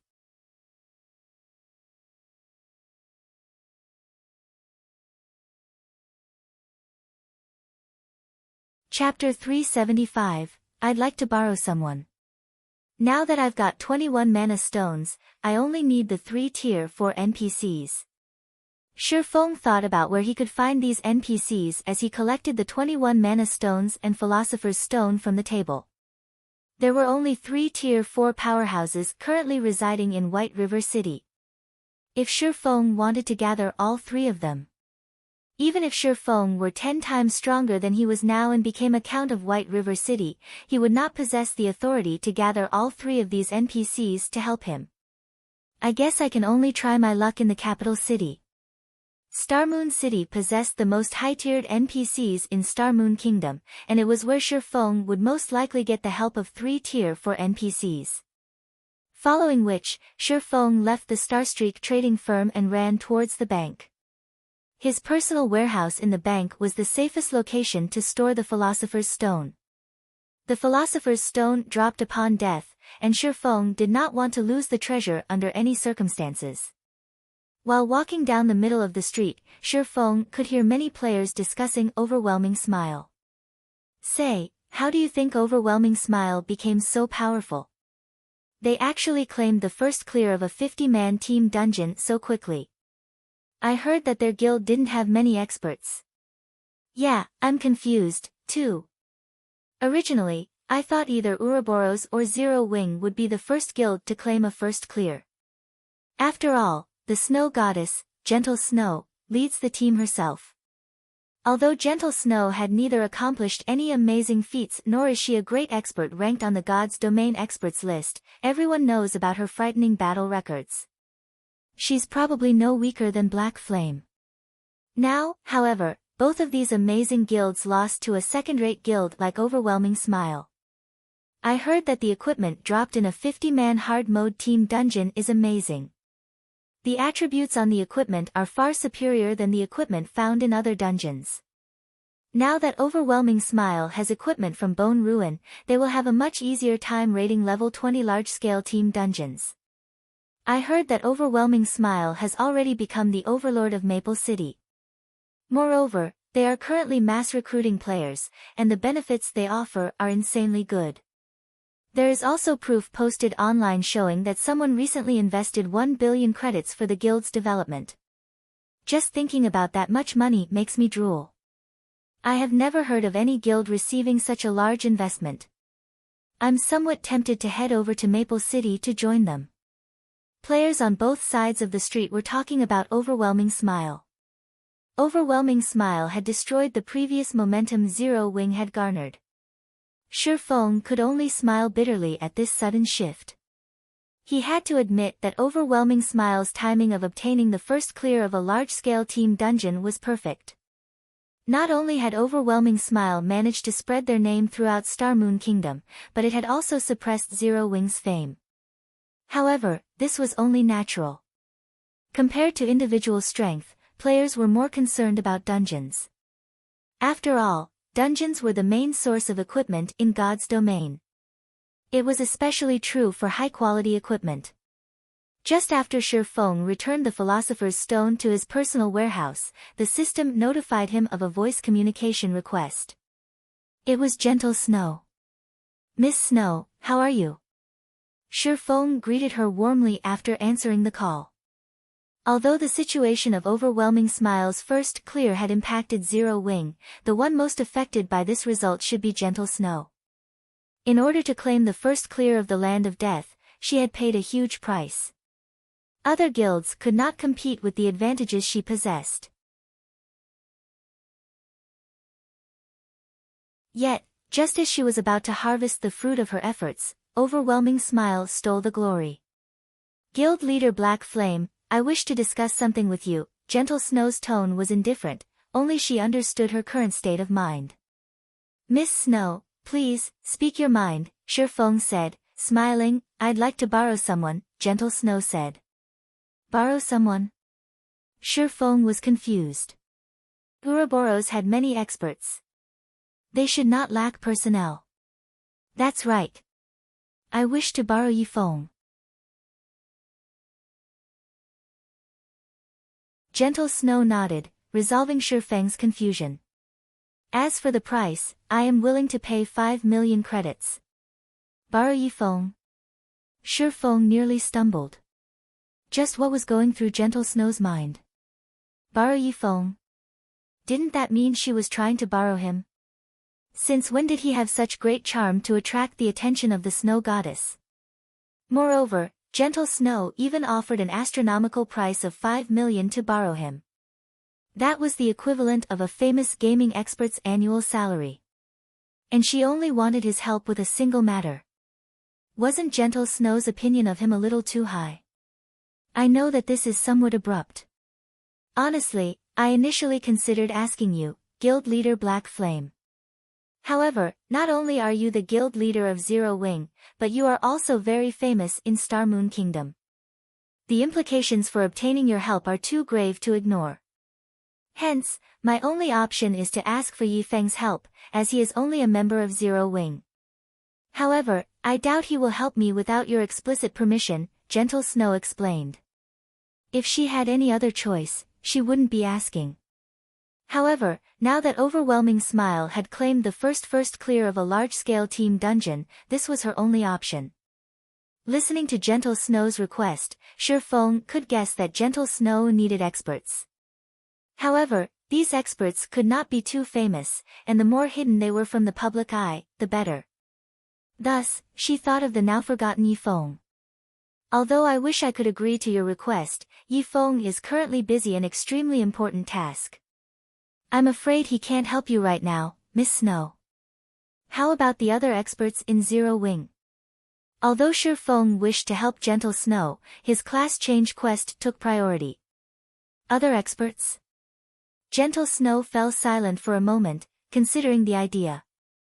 She then said, "It is possible if they are as skilled as Yi Feng." "I'm afraid they have yet to reach that level," Shi Feng said definitely. Setting aside techniques, if speaking purely in terms of weapons, equipment, and skills, nobody within the guild could even come close to being a match to him.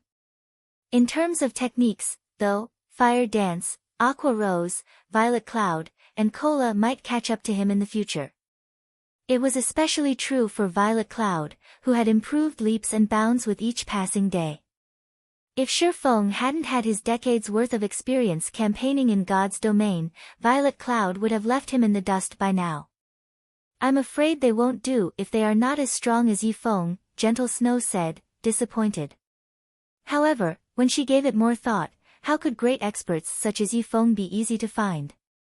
She then asked, "Guild leader Black Flame, how long will it take for Yi Feng to complete his task?" Normally, an ordinary class change quest required 2 to 3 days to complete. Meanwhile, Shi Feng's class change quest should be a lot more difficult. At the very least, he would require 3 to 5 days. "Around 5 days, Shi Feng said, giving a conservative estimate.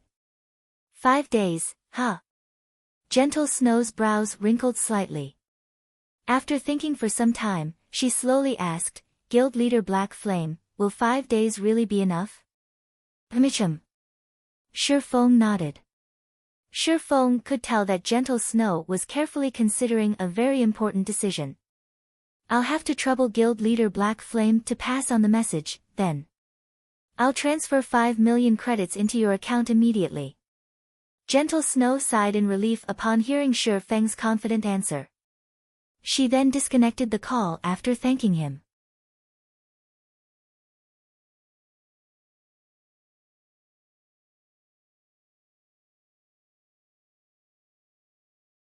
Chapter 376, Great Divine Official. Based on Gentle Snow's tone, Shi Feng did not think that things were as simple as he had first imagined. After experiencing a decade of battles and socializing between various guilds in God's domain, Shi Feng was no longer the young and immature student that he had been in the past. This was merely the first clear of a large-scale team dungeon. At most, Ouroboros would lose the chance to earn some fame. Such a loss would not greatly affect the strength of the guild itself. In other words, Gentle Snow must have made some sort of personal bet regarding Overwhelming Smile being the first guild to claim the first clear of a large-scale team dungeon. However, she had obviously lost. 5 days, huh? It seems that I can't slack off. Now that Shi Feng had agreed to help, he would not go back on his word. Unfortunately, even Shi Feng was not completely confident that he could gain the help of 3 Tier 4 NPCs in Star Moon Kingdom. He needed to waste a lot of time to earn their assistance. It was not easy to ask NPCs for help. It was especially true for high-tiered NPCs. Following which, Shi Feng took out the pass to Blackwing City, teleporting immediately. Being a neutral zone as well as a famous city in God's domain, Blackwing City was many times stronger than Star Moon Kingdom. Naturally, a lot of high-tiered NPCs would reside there. If luck would have it, he might even meet a Tier 5 powerhouse. One could not meet such an NPC even in the capital city of Star Moon Kingdom. It had been quite some time since the launch of God's domain. The population of the game had increased rapidly. The number of players who had obtained Blackwing City passes had also increased. As Shi Feng walked down the wide streets of Blackwing City, he discovered far more players than before. Among these players, a majority were the upper echelons of guilds. Like Shi Feng before, these upper echelons were here to trade with each other. They mainly traded hard stones, taking advantage of the price difference to make a huge profit. However, as more players began visiting Blackwing City, the potential profits would start to dwindle. This was also why Shi Feng had stopped Aqua Rose from sending her subordinates to cooperate with other guilds. He planned to save the Blackwing City passes, only using them to attend the Blackwing City auction or purchase special tools such as the frost grenades. In reality, aside from being a trade hub, Blackwing City had one other fascinating feature: the city's beautiful scenery. In the past, when God's domain was in its middle stages, many upper echelons of guilds would frequently visit Blackwing City for leisure. Nothing could beat the stargazing tower of Blackwing City. The stargazing tower's interior was like a dream world, it looked absolutely stunning. In the past, many players even longed to spend the rest of their lives living inside the stargazing tower. "It's been a long time since I entered the stargazing tower," Shifeng muttered as he gazed at the distant tower that pierced the sky. The stargazing tower was one of the architectural symbols of Blackwing City. Meanwhile, the reason Shifeng had come to Blackwing City this time was none other than to visit the stargazing tower. Based on Shifeng's understanding of God's domain's history, the stargazing tower of Blackwing City was older than the city itself. Blackwing City was established here because of the stargazing tower. The stargazing tower was a monument that had existed in God's domain before the Great Destruction. As for exactly when it had been built, not even Shifeng knew that. If there were anywhere in Blackwing City where one could find 3 Tier 4 NPCs at the same time, aside from the City Lord's Mansion and Magic Tower, the stargazing tower would be it. The City Lord's Mansion was self-explanatory. As for the Magic Tower, it was the residence of many mage NPCs of God's domain who single-mindedly pursued the limits of magic. Meanwhile, high-tiered NPCs had guarded the stargazing tower since ancient times. Hence, all 3 of these locations housed many high-tiered NPCs. However, players could not easily gain access to the City Lord's Mansion and the Magic Tower. Only a sightseeing spot like the stargazing tower permitted players to enter and leave as they wished.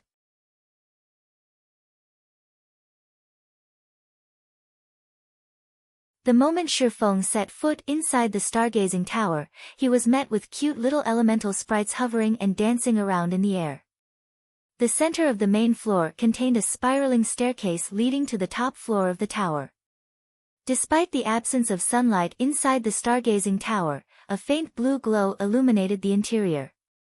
Moreover, the walls looked like the starry skies at night, glimmering starlight covering the pitch-black walls to create a mesmerizing sight.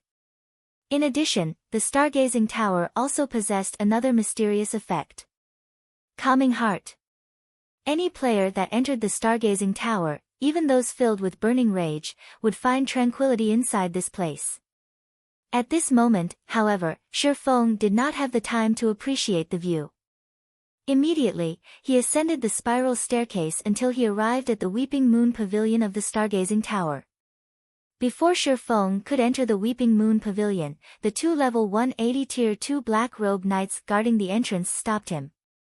Outsiders are not allowed entry into the Weeping Moon Pavilion. This humble one is called Yifeng, a demon hunter. I wish to meet Lord Aslan Heartbrew, can I trouble you to inform the Lord? Shifeng immediately flashed his identity as a demon hunter to the 2 knights. As for his identity as the Viscount of White River City, it was utterly worthless here.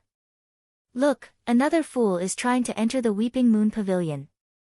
I bet that he's a newcomer who has just arrived in Blackwing City. Everyone in Blackwing City knows that the Weeping Moon Pavilion is the most important place in the stargazing tower. It's where many power NPCs reside. I heard that there are many high-level quests available inside as well, and many experts have attempted to get in. But even after wasting a lot of time to become citizens of Blackwing City, the knights guarding the entrance still chased those experts away. Does that newcomer think he can get in just by asking? The stargazing tower was well known in Blackwing City. If a player visited the city often, they would know that the Weeping Moon Pavilion was off-limits to players.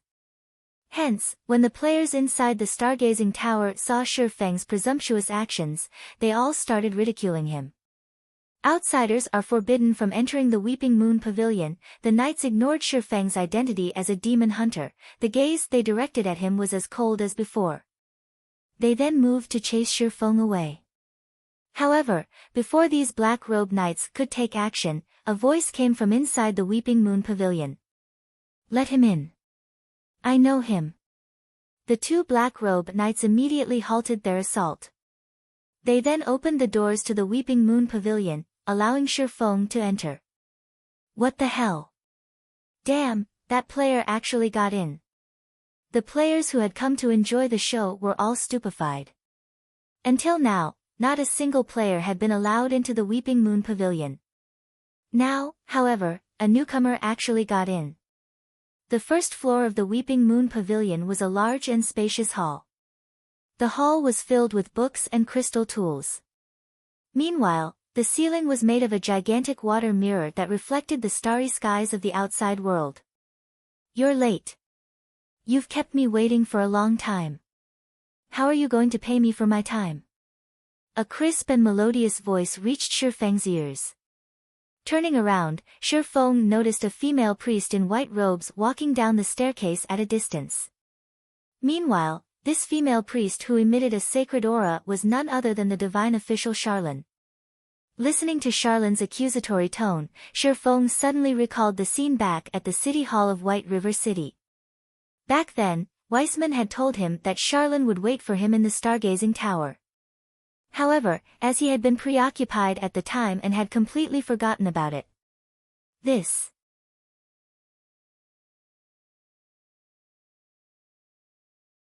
Watching Charlene's slowly approaching figure with a saintly smile plastered on her face, a sense of foreboding bloomed in Shi Feng's chest.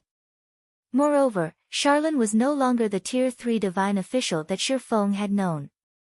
Now, she was a Tier 4 great divine official. You're tuning in to the Blissful Bookshelf YouTube channel.